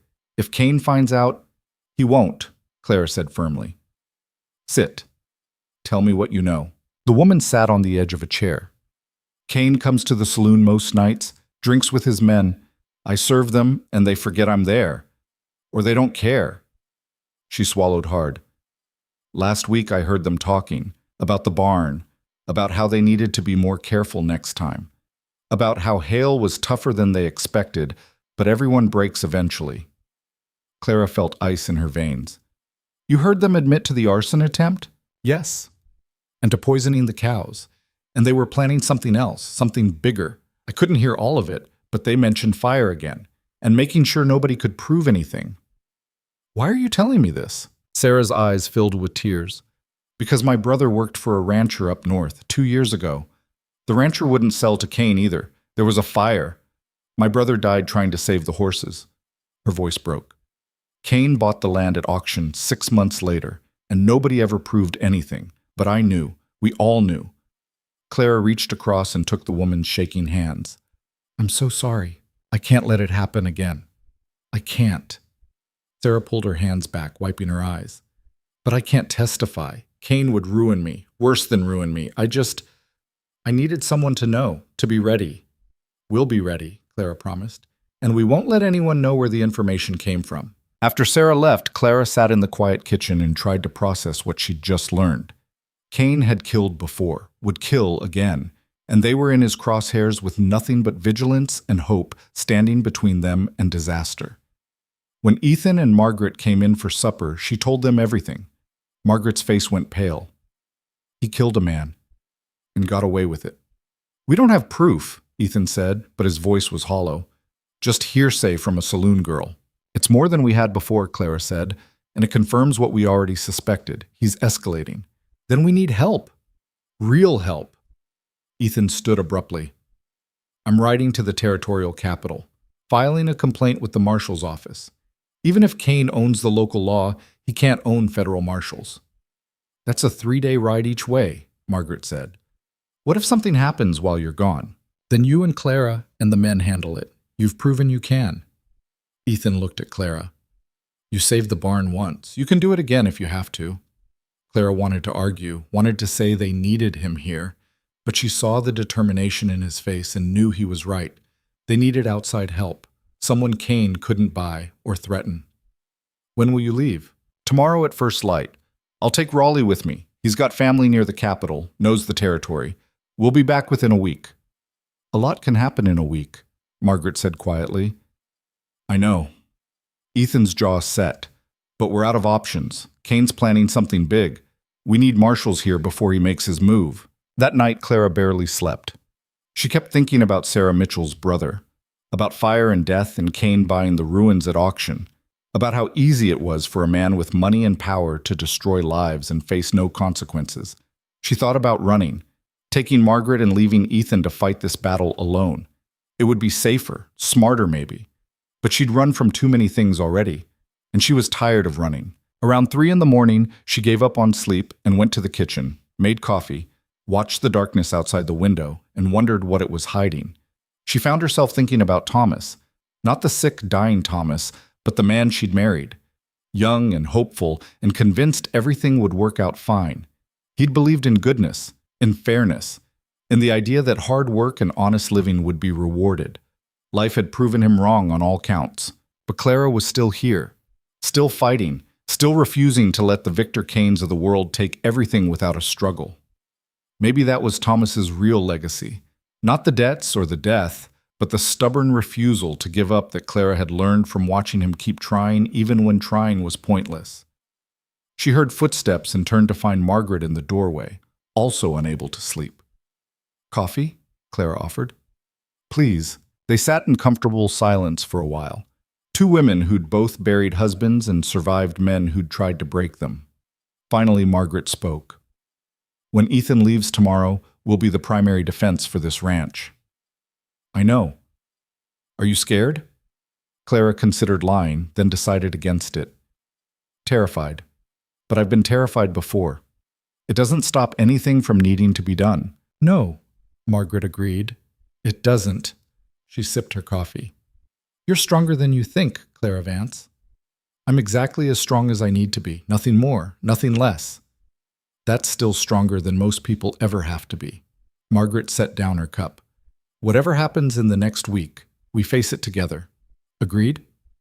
Clara met her eyes and saw an ally, a friend, someone who understood what it meant to survive when surviving was the hardest thing in the world. Agreed, she said. Outside, the darkness began to lighten with the first hints of dawn.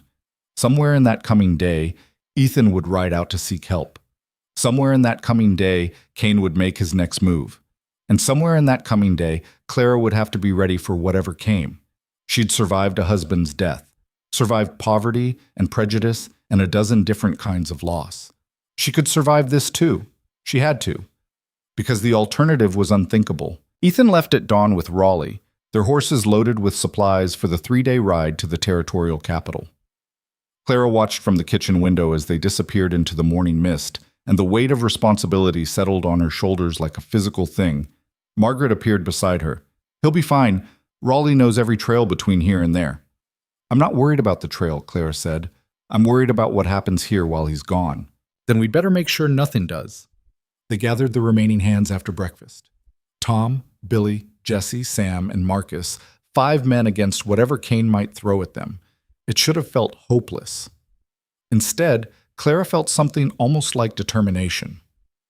"Mr. Hale's gone to the capital to get federal help," she told them. "Until he gets back, we're on our own, which means we need to be smarter and more careful than we've ever been." Tom spoke up. "You think Kane knows he's gone? I'd bet money on it. Kane has eyes everywhere." Margaret crossed her arms. "So we assume he'll make his move while Ethan's away, when we're supposedly at our weakest." "We double the watches," Clara said. 2 men on duty at all times, not just at night. 1 on the barn, 1 on the house. 4-hour rotations. Nobody goes anywhere alone, not even to the outhouse." Billy snorted. "That's going to make things awkward." "Better awkward than dead," Margaret said sharply. "Kane's already tried arson once. He's killed before. Don't think he won't do it again." That sobered them all. Jesse's young face went pale. "You really think he'd kill us?" "I think he'd kill anyone who stood between him and what he wants," Clara said. "But we're not going to let it get that far. We're going to be ready, we're going to be careful, and we're going to survive the next week. Understood?" A chorus of "Yes, ma'am," answered her. "Good. Tom and Billy, you take first watch. Sam and Marcus, you're up at noon. Jesse, you're with me in the kitchen. I need help moving supplies into the root cellar." "Why the root cellar?" Jesse asked. "Because if something happens to the main house, we'll need food and water somewhere fireproof." Clara met his eyes. "I'm hoping we won't need it. But hope isn't a plan." They scattered to their assignments. Clara spent the morning preparing for a siege she prayed wouldn't come. She moved preserved food into the root cellar, filled every container she could find with water, made lists of what they had and what they'd need if they couldn't get to town for supplies. Margaret watched her work with approval. "You've done this before." "Not exactly, but I've learned to plan for the worst." Clara wiped sweat from her forehead. "When Thomas was sick, I always kept emergency supplies. Medicine, food, water. Just in case the landlord locked us out or the doctor wouldn't come, or any of a dozen disasters that might happen to people who couldn't pay their debts." "Did it help?" "Sometimes. Not always." Clara straightened, hands on her lower back. "But it made me feel less helpless, like I had some control over what happened to us." "Control's an illusion," Margaret said, "but a useful one." The first day passed without incident. So did the second. By the 3rd day, Clara's nerves were wound so tight she jumped at shadows. Every sound was a threat. Every movement outside suspicious. She barely slept, barely ate, spent most of her time watching the windows and listening for trouble. Margaret found her in the kitchen at 2 a.m. on the 4th night, sitting in the dark with a knife in her lap. "You can't keep this up," the old woman said gently. "You'll collapse before Kane even makes his move." "I'm fine." "You're exhausted. When's the last time you slept more than 2 hours?" Clara couldn't remember. "There'll be time to sleep when Ethan gets back." "That could be 3 more days. You'll be useless by then." Margaret pulled up a chair. "I'll watch. You sleep. Just 4 hours. I promise I'll wake you if anything happens." "I can't." "Yes, you can. You have to trust someone, Clara." "Might as well be me." Clara wanted to argue, but exhaustion was making her hands shake, her thoughts fuzzy. She looked at Margaret's lined face, the sharp intelligence in her eyes, and made a decision. 4 hours, she said. "Then you sleep and I watch." Deal. Clara went to her room but didn't undress. She lay on top of the covers, fully clothed, the knife still in her hand. Sleep came faster than she expected, dragging her down into darkness where dreams of fire and Thomas's coughing and Victor Kane's smooth voice all tangled together into nightmare. She woke to Margaret shaking her shoulder and gray light filtering through the window. "What? It's fine. Nothing happened, But you slept 6 hours, not 4, and I didn't have the heart to wake you. Margaret's expression was softer than Clara had ever seen it. You needed it. Clara sat up, feeling guilty and rested in equal measure. You should have woken me. Why? So you could sit in the dark worrying? I'm perfectly capable of watching a ranch yard, thank you very much. Margaret moved toward the door. Now get up. The men are hungry and breakfast won't cook itself. The routine of cooking settled Clara's nerves. Bread dough under her hands, bacon sizzling in the pan, coffee brewing. These were things she could control, could do well, could use to keep the world in order even when everything else was chaos. The hands came in for breakfast looking tired but alert. Tom reported that the night had been quiet. Too quiet, maybe. Haven't even seen the usual wildlife, he said. No rabbits, no deer? Like everything's hiding. Animals know when something's wrong, Sam said quietly. He was part Cheyenne, raised on his mother's reservation before coming to work cattle. They can sense danger before it arrives. That's superstitious nonsense, Billy said, but his voice lacked conviction. Is it? Sam looked at him steadily. My mother always said to trust what the animals tell you. They don't lie like people do. Clara felt cold despite the heat from the stove. What do you think they're sensing? Storm coming, Sam said. One way or another. He was right. She could feel it too. Pressure building, the world holding its breath before something broke. It broke that afternoon. Clara was in the garden pulling weeds when she heard horses. Multiple horses, moving fast. She stood, shading her eyes against the sun, and counted 5 riders coming up the road from town. Margaret, she called, we've got company. The old woman appeared from the house, rifle in hand. The sight would have been comical under other circumstances, a tiny elderly woman holding a weapon nearly as long as she was tall. But Margaret's expression was pure steel. Get inside, she told Clara. Not a chance. Clara, I'm not hiding. Not anymore. Clara brushed dirt from her hands and walked toward the front of the house. Margaret muttered something that sounded like a curse but followed. Tom and Billy came running from the barn. Sam and Marcus appeared from the equipment shed. Jesse emerged from the bunkhouse. They formed a loose line in front of the main house, facing the approaching riders. The horses slowed as they reached the yard. Victor Kane rode in front, flanked by 4 men Clara didn't recognize.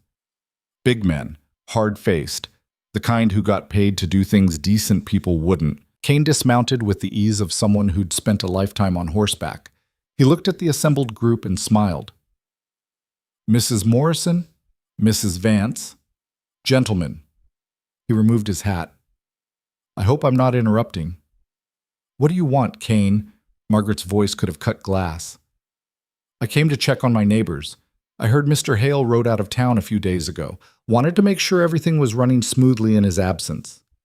Everything's fine, Clara said. You can leave now. Kane's smile didn't reach his eyes. Hospitality isn't what it used to be in these parts. I remember when a neighbor visit meant coffee and conversation. That was before neighbors started poisoning cattle and setting fires, Margaret said. Strange how hospitality dies when people try to burn you out. Serious accusations, Mrs. Morrison. I hope you have proof to back them up. Proof is coming. Federal marshals should be here within the week. Something flickered in Kane's expression. Not quite worry, but close. The territorial marshals are very busy men. I wouldn't count on them rushing out here based on unsubstantiated claims. Then you've got nothing to worry about, Clara said. If you're innocent. Kane's attention shifted to her, and she felt the full weight of his assessment. Mrs. Vance, I've been hearing interesting things about you, about your past, your husband's debts, the circumstances of his death. Clara's blood went cold. My husband died of consumption. There were no circumstances. No? I heard different. I heard there were questions about the quality of care you provided, about whether a more dedicated wife might have sought better treatment. He paused. About whether you might have actually welcomed his death, for the freedom it provided. The words hit like physical blows. Clara felt her hands clench, nails digging into her palms. You don't know anything about my marriage. I know you ended up with nothing. I know his family disowned you. I know you've been running from town to town ever since, barely staying ahead of your reputation. Kane's voice was smooth, sympathetic, poisonous. I'm just concerned about Mr. Hale. A man alone, bringing in a woman with such a questionable past. People will talk. Let them talk, Margaret snapped. We've heard it all before and we're still standing. For now, Kane gestured to his men. But I worry about the ranch's stability. A woman running things, 2 women actually, while the owner is away. That's a lot of responsibility. A lot of things could go wrong. Is that a threat? Tom stepped forward, hand on his gun. It's an observation. Kane's men shifted, hands moving toward their own weapons. Accidents happen on ranches, fires start, animals spook. People get hurt. His eyes locked on Clara, especially when they're in over their heads. Clara felt something inside her snap. All the fear, all the running, all the years of being pushed around by men who thought they owned the world. It crystallized into fury so pure it burned. Get off this land, she said, her voice low and deadly calm. Now. Kane raised an eyebrow. Excuse me? You heard me. This is private property, and you're not welcome here. Leave, before we make you leave. You and what army? One of Kane's men laughed. 5 ranch hands and 2 women? That's your threat? No. Clara took a step forward. My threat is that if you're still on this property in the next 60 seconds, I'm going to shoot you for trespassing, and everyone here will testify that you came armed with hostile intent while the owner was away. Self-defense is legal in this territory, Mr. Kane, even when women pull the trigger. Margaret moved beside her, rifle raised. Make that 2 guns, better run fast. For a long moment, nobody moved. The tension stretched so tight Clara could barely breathe. Kane's men looked to him for orders. The ranch hands had their weapons drawn. One wrong move and the whole thing would explode into violence. Kane smiled. It wasn't a nice smile. You're braver than I expected, Mrs. Vance. I'll give you that. He remounted his horse. But bravery without backup is just stupidity. And when Hale comes back to find his ranch in ruins and his workers dead, he'll have you to blame for it. No, Clara said. He'll have you to blame. And so will the federal marshals, and so will everyone in this territory when the truth comes out. Truth is what people believe, Mrs. Vance, and I control what people believe. Kane turned his horse. You've got until tomorrow night. After that, I stopped being patient. He rode off, his men following. Clara watched until they disappeared from view, then her knees buckled and she sat down hard in the dirt. Margaret was beside her immediately. Are you all right? No. Clara's hands were shaking so badly she could barely control them. But I will be. Tom came over, his weathered face concerned. That took guts, Mrs. Vance. Stupid, maybe, but guts. Stupidity runs in my family, Clara said, trying to smile and failing. What did he mean until tomorrow night? He's giving us a deadline, Sam said quietly. After that, he'll attack. Can we hold them off? 5 of us against Kane's resources? Billy shook his head. We can try. But those weren't ranch hands he brought with him. Those were gunmen, professional muscle. Clara looked at the ranch, the house, the barn, the land that Ethan had built from nothing. The land Kane wanted badly enough to kill for. Then we make him think we're more trouble than we're worth, she said. We fortify. We prepare. We make this place a fortress he can't take without everyone in 3 counties seeing what he's doing. How? Jessie asked. Clara's mind raced, pulling together everything she'd learned from Thomas's factory work, from years of watching men solve problems through violence. We make noise. We build fires on the perimeter, big ones, visible from town. We ring the dinner bell every hour so people know we're here and awake. We make sure everyone knows that if something happens to this ranch, it won't be quiet. That might work, Margaret said slowly. If Kane wants deniability, he needs this to look like an accident. But if we're making ourselves visible, drawing attention, he either has to back off or show his hand, Clara finished. Either way, we win. Or we paint a target on ourselves and he decides we're worth the risk, Tom pointed out. We're already targets, Clara said. At least this way, we're visible targets. Harder to make disappear. They spent the rest of the day preparing. Built 4 large bonfires at the corners of the property, stacked with green wood to make them smoke. Loaded every rifle they owned. Positioned men at strategic points around the ranch. Clara moved more supplies into the root cellar and filled additional water barrels. As the sun set, they lit the fires. The smoke rose thick and dark against the twilight sky, visible for miles. Clara rang the dinner bell 3 times, their signal that all was well. They'd ring it once if there was trouble. Inside the main house, Margaret boiled coffee and Clara made sandwiches. Neither of them spoke much. There wasn't much to say. Around 10 o'clock, Jesse came in from his watch rotation. "There's riders on the ridge, just watching. Been there about an hour." "How many?" Margaret asked. "Can't tell in the dark. At least a dozen, maybe more." Clara felt her stomach drop. A dozen men. They'd known Kane would bring force, but that was more than she'd expected. "They're waiting for something," Sam said. He'd come in with Jesse, his dark eyes worried. "The fires will burn out eventually. They're just being patient." "Then we feed the fires," Clara said. "Keep them burning all night if we have to."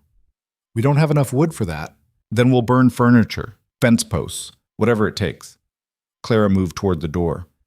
"I'm not letting them wait us out in the dark." The night stretched endlessly. Clara and Margaret took turns watching from the house while the men rotated between fire duty and guard positions. Every hour, Clara rang the bell. Every hour, the men on the ridge stayed where they were. Around 3 in the morning, Margaret dozed off in her chair. Clara let her sleep. The old woman had earned rest. Clara stood at the window watching the fires burn and thought about everything that had led her here. Thomas's death, the poverty, the running, the endless string of jobs and disappointments and men who thought they could control her. She'd come to the Hale Ranch desperate and alone, expecting nothing but a paycheck and a place to sleep. Instead, she'd found something worth fighting for. Not the land. She didn't care about the land. Not even the job, though she was good at it and took pride in that. But the principle. The idea that you could build something and have it be yours. That you could refuse to be pushed around. That you could stand your ground against men like Victor Kane, and sometimes, just sometimes, you could win.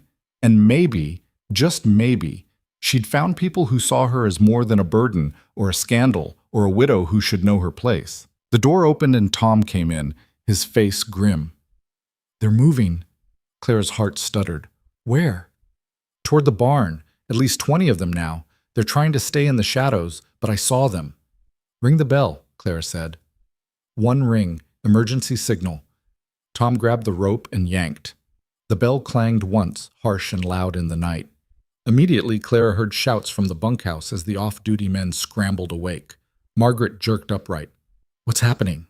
"They're coming," Clara said. She grabbed the rifle she'd kept loaded beside the door. "Stay here. Lock the door behind me." "Like hell," Margaret said, grabbing her own weapon. "We're in this together, remember?" They ran toward the barn. In the firelight, Clara could see shapes moving, too many shapes, coming from all directions. Kane had brought an army. Billy was already at the barn, rifle raised. "They're surrounding us!" "Let them come close," Sam called from the loft. "But nobody shoot first. We need them to be the aggressors." "They're going to burn us out," Tom said. "Look, they've got torches." He was right. Claire could see the flames now, multiple torches being lit among the attackers. They weren't even trying to hide it. This was a full assault. "Everyone to the barn," Clara shouted. "Defensive positions, don't shoot unless they light something." The ranch hands converged on the barn, taking cover behind posts and equipment. Margaret crouched beside Clara, her small frame tense with readiness. "This is it," the old woman said quietly. "Whatever happens now. I'm glad we fought." "We're not done fighting yet," Clara said. The attackers came closer, torches held high. Clara could see their faces now. Some she recognized from town, others were strangers. All of them looked determined. And in front of them, sitting calmly on his horse just beyond rifle range, was Victor Kane. He called out, his voice carrying across the yard. "Last chance, Mrs. Vance. Walk away now and nobody gets hurt. Stay, and you burn with the barn." Clara stood up, making herself a clear target. Her hands weren't shaking anymore. Her voice didn't waver. "You want this ranch?" she called back. "Come and take it." For a heartbeat, everything was still. Then Kane raised his hand. The torches moved forward, and Clara squeezed the trigger, firing into the air, not at the men, but above them, a warning shot that echoed across the valley. "Next one's not a warning," she screamed. "Come any closer, and we defend this property with lethal force." The attackers hesitated, looking to Kane. He sat motionless on his horse, calculating odds. 20 men against 5 ranch hands and 2 women. The math should have been in his favor, but math didn't account for desperation, or determination, or the fact that sometimes people just stopped being afraid. Clara aimed her rifle directly at Kane. You want blood on your hands, Mr. Kane? Come get it yourself. Stop hiding behind hired guns and face us like a man. The challenge hung in the air. Clara saw Kane's expression shift. Anger, calculation, something else she couldn't name. Then, from the road, came the sound of more horses. Many more horses. Clara's heart sank. Reinforcements. Kane had brought even more men. But the riders that emerged from the darkness weren't Kane's people. They were from town. Mrs. Patterson's husband, the owner of the livery stable, the blacksmith, Reverend Michaels, even the young deputy who worked for Kane's bought and paid for sheriff. At least 30 people, maybe more, all carrying lanterns and rifles and grim expressions. Mrs. Patterson climbed down from her wagon and walked right past Kane's men like they weren't there. She stopped in front of Clara. "We heard the bell," she said simply. "We came to help." Clara felt tears prick her eyes but blinked them back. "Why?" "Because we're tired of being afraid of Victor Kane. Because enough is enough. Because you stood up to him when the rest of us were too cowardly." Mrs. Patterson raised her voice so everyone could hear. "Because this ranch belongs to Ethan Hale, and if Kane wants it, he'll have to go through all of us." A murmur of agreement rippled through the townspeople.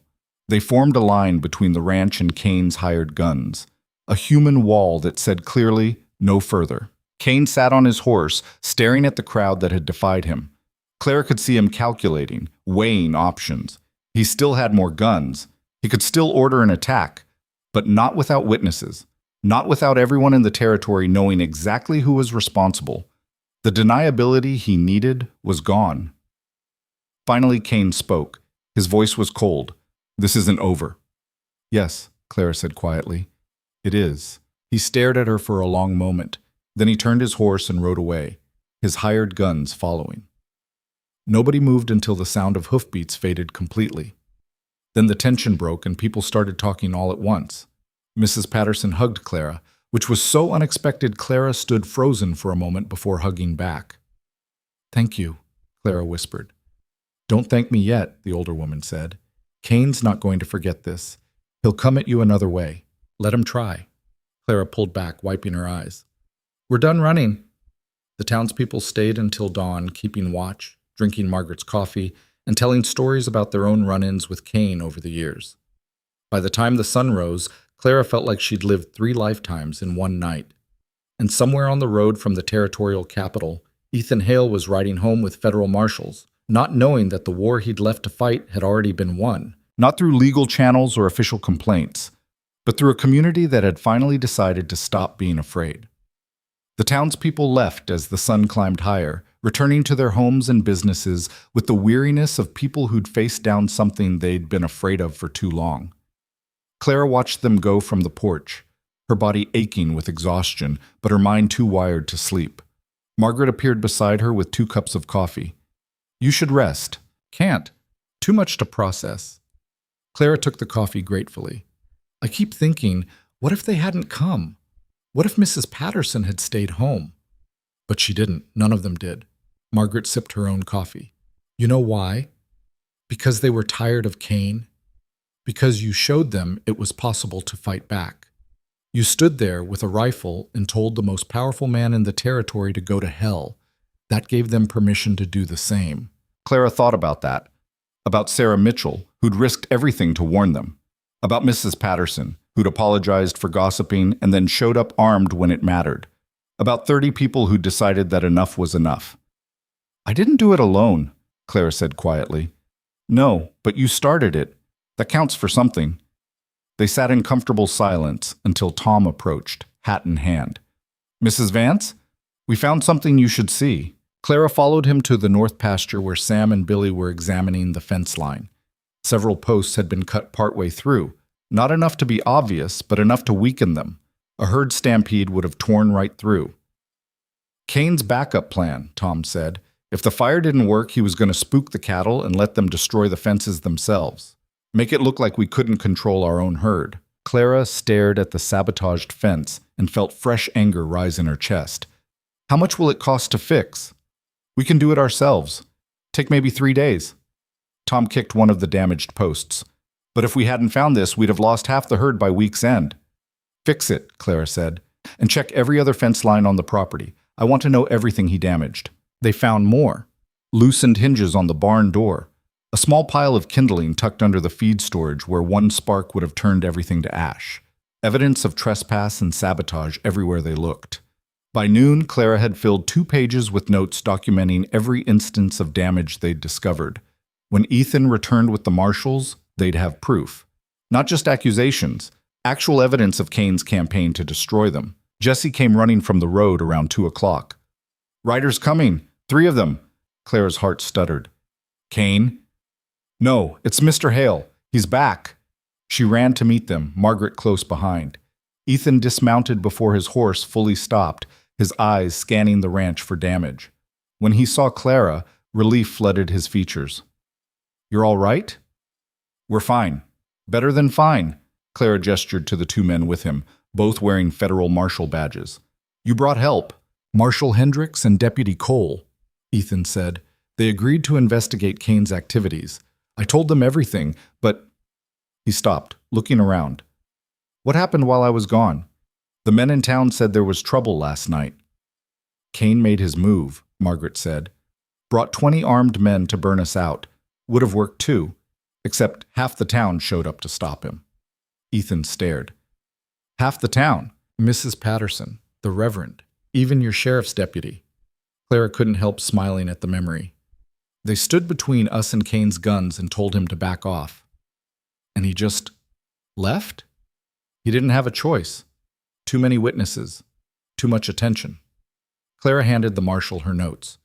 "We found evidence of sabotage this morning. Fence posts cut. Kindling planted.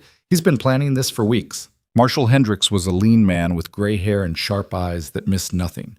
He read through Clara's notes carefully. "This is thorough. You document everything with dates and times?"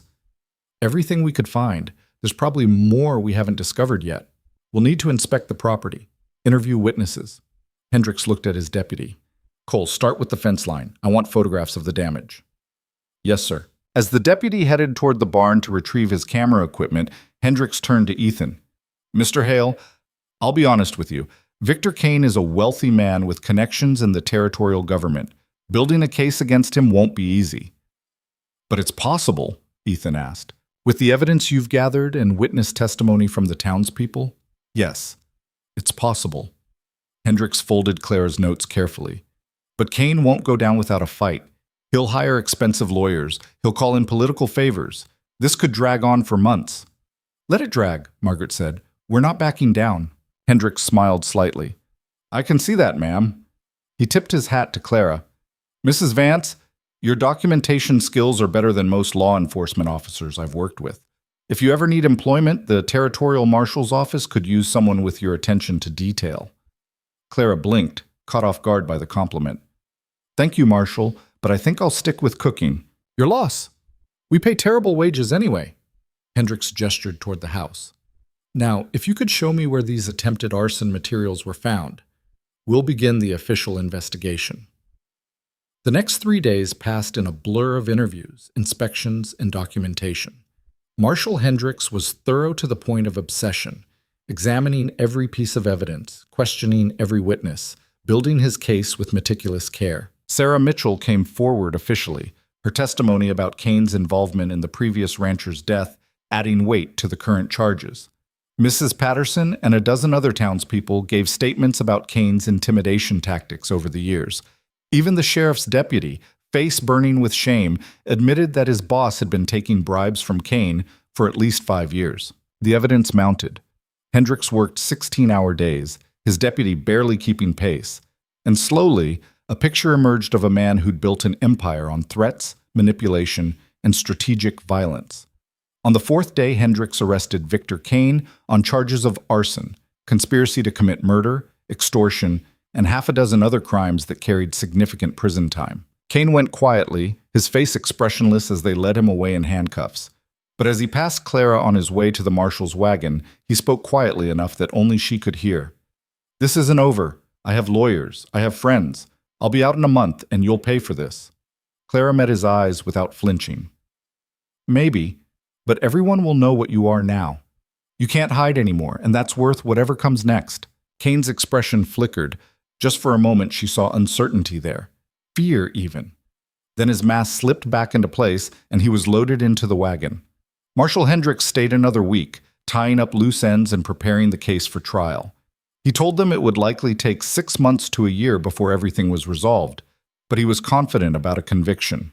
"The evidence is solid," he said on his last evening at the ranch, "and the witness testimony is damning. Kane's lawyers will fight hard, but unless they can prove every witness is lying and every piece of evidence is fabricated, he's going to prison." "And if they do prove that?" Ethan asked.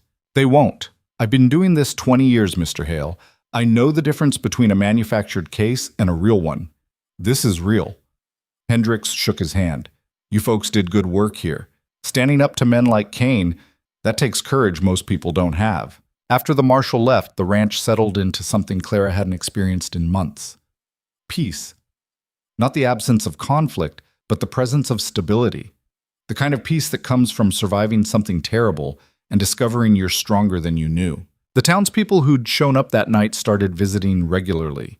Mrs. Patterson brought preserves. The blacksmith fixed equipment for free. Reverend Michaels stopped by to check on everyone's spirits and stayed for dinner, admitting it was the best meal he'd had in years. Red Hollow was changing. Without Kane's shadow over it, people seemed lighter, more willing to help each other, more willing to admit when they'd been wrong. Mrs. Patterson apologized to Clara properly one afternoon, sitting in the kitchen while Clara rolled out pie dough. "I was cruel," the older woman said bluntly.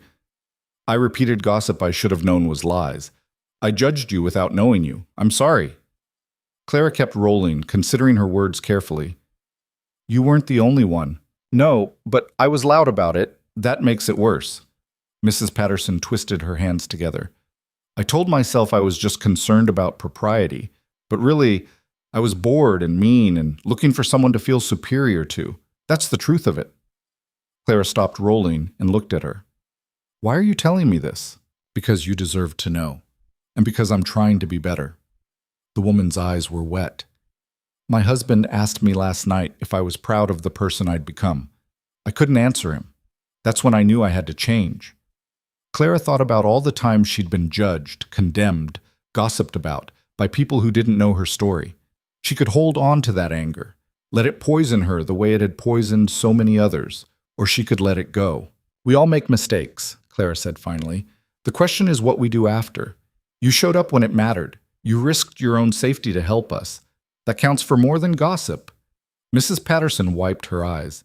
"You're more gracious than I deserve." "Maybe, but I'm tired of carrying grudges. They're too heavy." Clara went back to her pie. "Besides, I'm going to need all the friends I can get. Kane's still out there, and his trial won't be for months. Things could still go wrong." "Then we'll face it together," Mrs. Patterson said firmly. "All of us. That's what a community does." Community. The word settled in Clara's chest with unexpected warmth. She'd never had that before. Not really. Her family had been small and fractured. Thomas's family had rejected her. St. Louis had been a collection of strangers who stayed strangers. But here, in this dusty frontier town she'd arrived at with nothing but desperation and determination, she'd somehow found people who cared whether she lived or died. It wasn't perfect. Nothing ever was. But it was real. That evening, Ethan found Clara in the garden, pulling weeds by the last light of day. He'd been scarce since returning from the capital, dealing with ranch business and legal preparations. This was the first time they'd been alone since everything happened. "Can we talk?" he asked. Clara sat back on her heels. "Of course." He settled beside her on the ground, which seemed significant somehow. Ethan Hale didn't sit in the dirt casually. "I owe you an apology." "For what?" "For bringing you into this mess.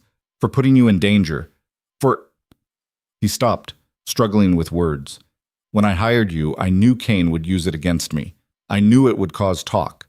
I hired you anyway because I needed help and you needed work, but I didn't think about what that would cost you." Clara pulled another weed, considering. "Did you know Kane would try to burn us out?" "No, not that specifically." "Did you know the town would gossip?" "Yes." "Did you warn me?" Ethan's jaw tightened. "No." "Then yeah, you made a selfish choice. But I made one too." Clara brushed dirt from her hands.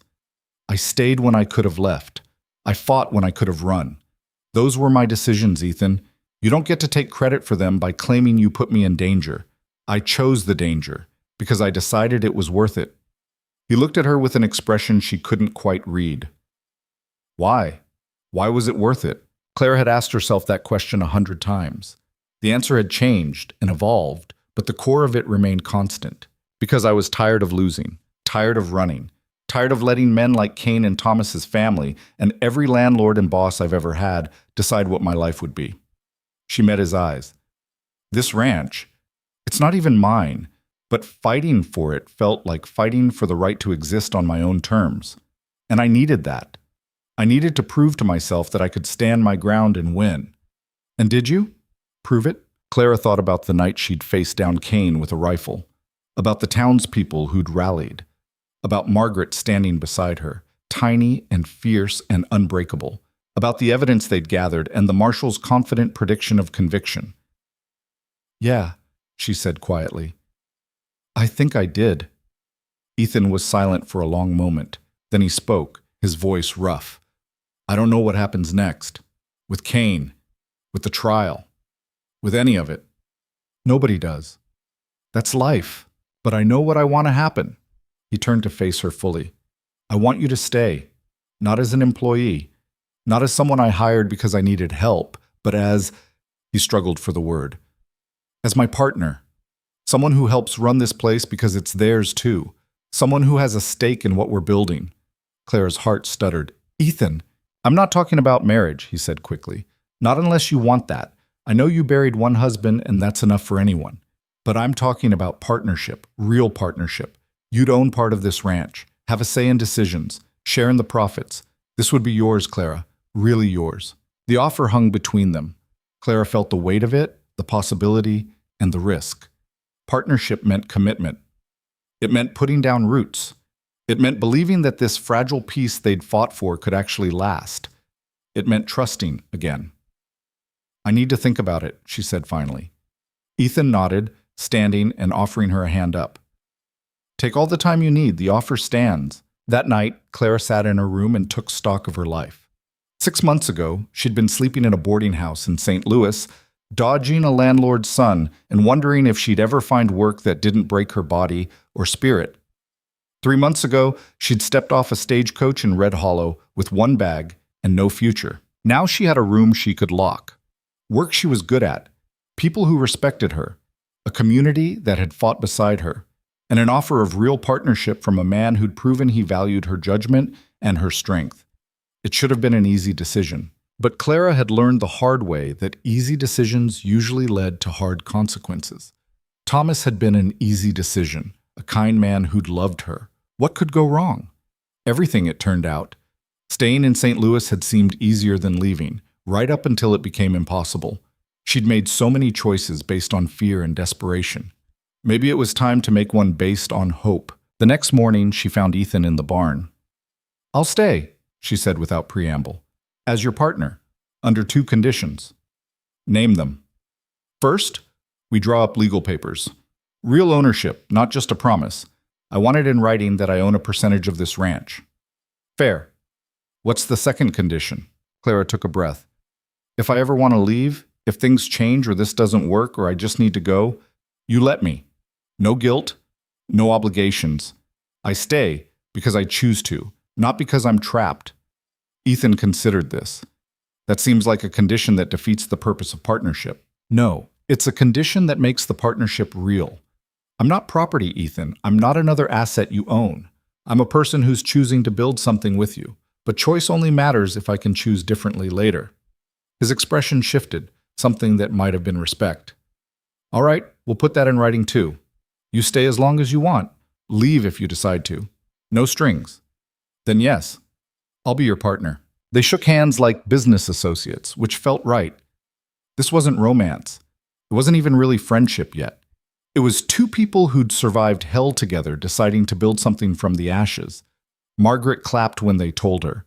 About damn time! I was starting to think you'd both be too stubborn to figure this out. Figure what out? Clara asked. It's a business arrangement. Sure it is. Margaret's smile was knowing. And I'm the Queen of England. But call it whatever you want. I'm just glad you're both finally thinking past tomorrow.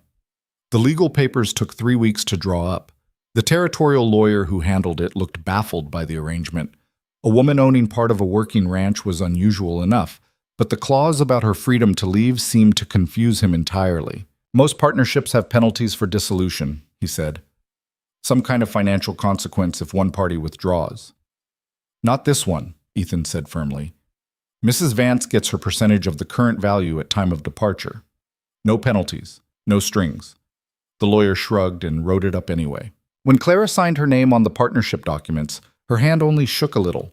She owned something now, really owned it.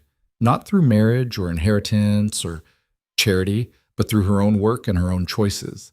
It felt terrifying and powerful in equal measure. Kane's trial took place 8 months later in the territorial capital. Clara and Ethan both testified, along with Sarah Mitchell, Mrs. Patterson, and a dozen other witnesses. The trial lasted 3 weeks. Kane's lawyers fought hard, but the evidence was overwhelming. The jury deliberated for 6 hours before returning a guilty verdict on all major charges. Kane was sentenced to 15 years in territorial prison. When the verdict was read, Clara felt something release in her chest. Tension she'd been carrying so long she'd forgotten it was there. It wasn't triumph exactly. Kane's imprisonment didn't undo the damage he'd caused or bring back Sarah Mitchell's brother or restore the years of fear he'd inflicted on the whole valley. But it was justice. Imperfect and incomplete, but real. Outside the courthouse, Sarah found Clara. "Thank you," she said simply, "for being brave enough to fight him, for making this possible." "You were brave too," Clara said, "coming forward with testimony. That took courage." "We were all brave," Sarah said. "That's the only way it worked. Nobody could have done it alone." The ride back to Red Hollow took 2 days. Clara spent most of it thinking about what Sarah had said. Nobody could have done it alone. That was the truth of it. Her courage had mattered, yes, but so had Margaret's stubbornness and Ethan's refusal to sell, and the townspeople's decision to show up when it counted, and Sarah's testimony and the marshal's thoroughness. Courage wasn't a solo act. It was communal. It spread from person to person like fire, each one lighting the next until the darkness couldn't stand against it. The ranch was waiting when they returned, exactly as they'd left it. The hands had kept everything running smoothly. The cattle were fat. The garden had produced more vegetables than they knew what to do with. Margaret had even started teaching Jessie to read, using old newspapers and Clara's cookbook as textbooks. Life had gone on without them, which was both humbling and reassuring. That night, Clara stood on the porch and looked out over the land she now partially owned. The sun was setting, painting the sky in shades of orange and pink and purple that seemed impossible. The wind carried the smell of grass and cattle and the creek that ran year-round through the northern pasture. Somewhere in the distance, a coyote howled. One of the horses answered from the barn, the sounds of a working ranch settling into night. Margaret joined her with 2 glasses of whiskey. "To victory?" "To survival," Clara corrected, taking a glass. "Victory sounds too clean, like we didn't barely make it." "Survival, then." Margaret clinked their glasses together. "Though I'd argue you did more than just survive. You built something. That's different." Clara sipped the whiskey, feeling it burn down her throat. "I'm still scared, you know, that something else will go wrong, that Kane will get out early, that the ranch will fail for some other reason, that I'll lose everything again." "You probably will," Margaret said bluntly. "Lose something, I mean. That's how life works. You build things and they fall apart and you build them again. The question isn't whether you'll lose, it's what you do after." "And what do I do after?" "Whatever you did this time. You stand up, you fight back, you find people to fight beside you, you refuse to stay down." Margaret's expression softened. "You know what I learned from burying 2 husbands and losing everything twice? Nothing is permanent. Not pain, not joy, not security, not disaster. It all comes and goes. The only thing that lasts is who you decide to be in the middle of it all." Clara thought about who she'd been when she arrived in Red Hollow, desperate, alone, carrying grief and guilt like stones in her pockets. And who she was now, still carrying some of that weight, but also carrying hope and partnership and the knowledge that she could face down armed men and win. "I decided to be stubborn," she said. Margaret laughed. "Good choice. Stubbornness is underrated." They drank their whiskey and watched the stars come out. Behind them, the house was warm with lamplight. Somewhere inside, Ethan was reviewing accounts. Jesse was probably reading by firelight, his finger tracing words he was learning to sound out. The other hands would be in the bunkhouse, playing cards and arguing about nothing. This was her life now, not perfect, not without risk, but real and solid and chosen. 2 months later, Clara woke to the sound of rain. Not the gentle rain of spring, but the driving rain of a summer storm that could flood the creek and turn the roads to mud. She lay in bed listening to it drum against the roof and thought about all the storms she'd weathered, literal and metaphorical. Thomas's illness, his death, poverty, prejudice. Victor Kane. Each one had felt like the end of the world while she was in it, but she'd survived every single one. She got up and made coffee in the pre-dawn darkness, then stood at the kitchen window watching the rain. When the sun finally rose, hidden behind clouds but present nonetheless, she felt something settle into place. She wasn't waiting to be happy anymore, wasn't waiting for circumstances to be perfect, or for all the threats to disappear, or for some magical moment when everything would finally be okay. This was it. This imperfect, difficult, beautiful life was all she got, and she was going to live it on her own terms. By the time the hands came in for breakfast, Clara had biscuits in the oven and bacon sizzling. Margaret wandered in and started the eggs without being asked. They'd developed a rhythm in the kitchen, each knowing instinctively what the other needed. Ethan appeared last, his hair wet from checking the fences in the rain. "Creek's rising. We'll need to move the herd to higher ground." "After breakfast," Clara said firmly. "You can't work on an empty stomach." He smiled, a rare thing, but increasingly common these days. "Yes, ma'am." They ate together, the whole household, talking about the day's work and the weather, and whether Jesse's reading had improved enough to tackle the newspaper. Normal conversation, domestic and mundane and absolutely ordinary. Clara had spent so much of her life chasing extraordinary, trying to escape poverty, trying to save Thomas, trying to prove herself worthy of respect. She'd thought happiness lived somewhere beyond ordinary, in some elevated place she could reach if she just worked hard enough. But sitting here, eating breakfast with people who knew her and valued her, making plans for a day of ordinary work on a ranch she partially owned. This was the extraordinary she'd been looking for all along. It was in the small things, the daily things, the choice to stay when she could leave, the choice to trust when trust had burned her before, the choice to build when building was hard. After breakfast, they moved the herd. It took most of the day, working in the rain, getting mud everywhere. Clara helped, riding the same horse she'd been learning on for months now. She wasn't graceful. She still sat wrong in the saddle sometimes, and her roping skills were laughable. But she could move cattle from one pasture to another. She could pull her weight. That evening, exhausted and soaked, she stood in the barn while her horse dried off. Ethan came to check on his own mount and found her there. "You did good today," he said. "I didn't fall off. That's not exactly an accomplishment. You stayed on in the rain while moving nervous cattle. That's definitely an accomplishment." He leaned against the stall. "Clara, can I ask you something?" "Sure. Are you happy? Here, I mean, with how things turned out?" Clara thought about how to answer. Happiness felt too simple a word for what she felt, too clean and uncomplicated. "I'm satisfied," she said finally. "I wake up with purpose. I go to bed tired but not broken. I'm building something that matters. That's more than happiness. That's worth having." Ethan nodded slowly. "Yeah, that's how I feel too."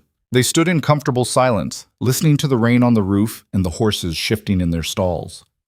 Two people who'd both lost things and found other things and learned to be content with what remained. "Thank you," Ethan said quietly, "for staying, for fighting, for being the kind of partner I needed, even when I didn't know I needed it." "Thank you for the chance," Clara replied, "for seeing past the scandal, for trusting me with responsibility, for making me your equal instead of your employee." "You made yourself my equal. I just had the sense to recognize it." The rain continued into the night and through the next day. The creek flooded its banks, but the cattle were safe. The ranch weathered the storm the way it had weathered everything else, through preparation and hard work and people who refused to give up. 3 years later, Clara stood in the same spot and surveyed her kingdom. The ranch had grown. They'd purchased the adjacent property when the owner retired, doubling their grazing land. They'd built a new barn, hired 3 more hands, started raising horses in addition to cattle. Margaret had her own cottage now, built on the edge of the property where she could be independent but close enough to terrorize everyone regularly. She'd started writing letters to the territorial governor about women's property rights and had become something of a local celebrity for her sharp tongue and sharper politics. Jesse had learned to read so well that he was helping teach at the town school twice a week. Tom had married Mrs. Patterson's niece. The town had elected a new sheriff, one who wasn't on anyone's payroll. And Clara had become simply Clara. Not the widow, not the scandal, not the woman who'd fought Victor Kane. Just Clara Vance, co-owner of the most successful ranch in the valley, known for her cooking and her business sense and her absolute refusal to tolerate nonsense from anyone. She'd never remarried.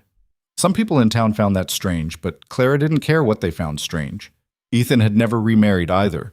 Their partnership remained exactly that, professional, respectful, built on mutual trust rather than romance. Some nights, sitting on the porch after a long day, Clara wondered if she'd made the right choices, if she should have tried harder with Thomas, if she should have stayed in Philadelphia, if she should have kept running instead of standing her ground in Red Hollow. But mostly, she didn't wonder, because the evidence was all around her, in the ranch that thrived, in the community that had rallied, in the knowledge that she'd faced down her fear and discovered she was stronger than it. She'd arrived in Red Hollow with nothing but will and desperation. She'd built a life worth living. That was enough. That was everything. On quiet mornings, when the sun rose over the plains and painted everything gold, Clara sometimes thought about the woman she'd been, young and hopeful and married to a dying man, desperate and poor, and sleeping in a boarding house, stepping off a stagecoach with one bag and no future. That woman would barely recognize the person Clara had become. Tougher, harder, but also more capable, more confident, more certain of her own worth. Loss had carved her into something new, but so had survival, so had the decision to stop running, so had the people who'd stood beside her when standing was the hardest thing in the world. She wasn't that frightened widow anymore. She was Clara Vance, partner in the Hale Ranch, survivor of Victor Kane, friend to a community that had learned to fight its own battles. She was exactly who she needed to be. And on the days when doubt crept in, when the old fears resurfaced, when she worried about loss and disaster and all the things that could still go wrong, she reminded herself of one simple truth. She'd survived worse. She could survive anything. The wind picked up, carrying the scent of rain from distant clouds. Clara turned from the window and went to start dinner. The hands would be hungry. Margaret would want coffee. Ethan would need to review the accounts. Life continued, ordinary and extraordinary, exactly as it should. And Clara Vance, who'd once had nothing, now had everything that mattered. Not because circumstances had finally been kind, but because she'd refused to let cruel circumstances define her. She'd chosen to stand her ground. She'd chosen to fight back. She'd chosen to build something new from the ruins of everything she'd lost. And that choice, that stubborn, difficult, courageous choice, had made all the difference.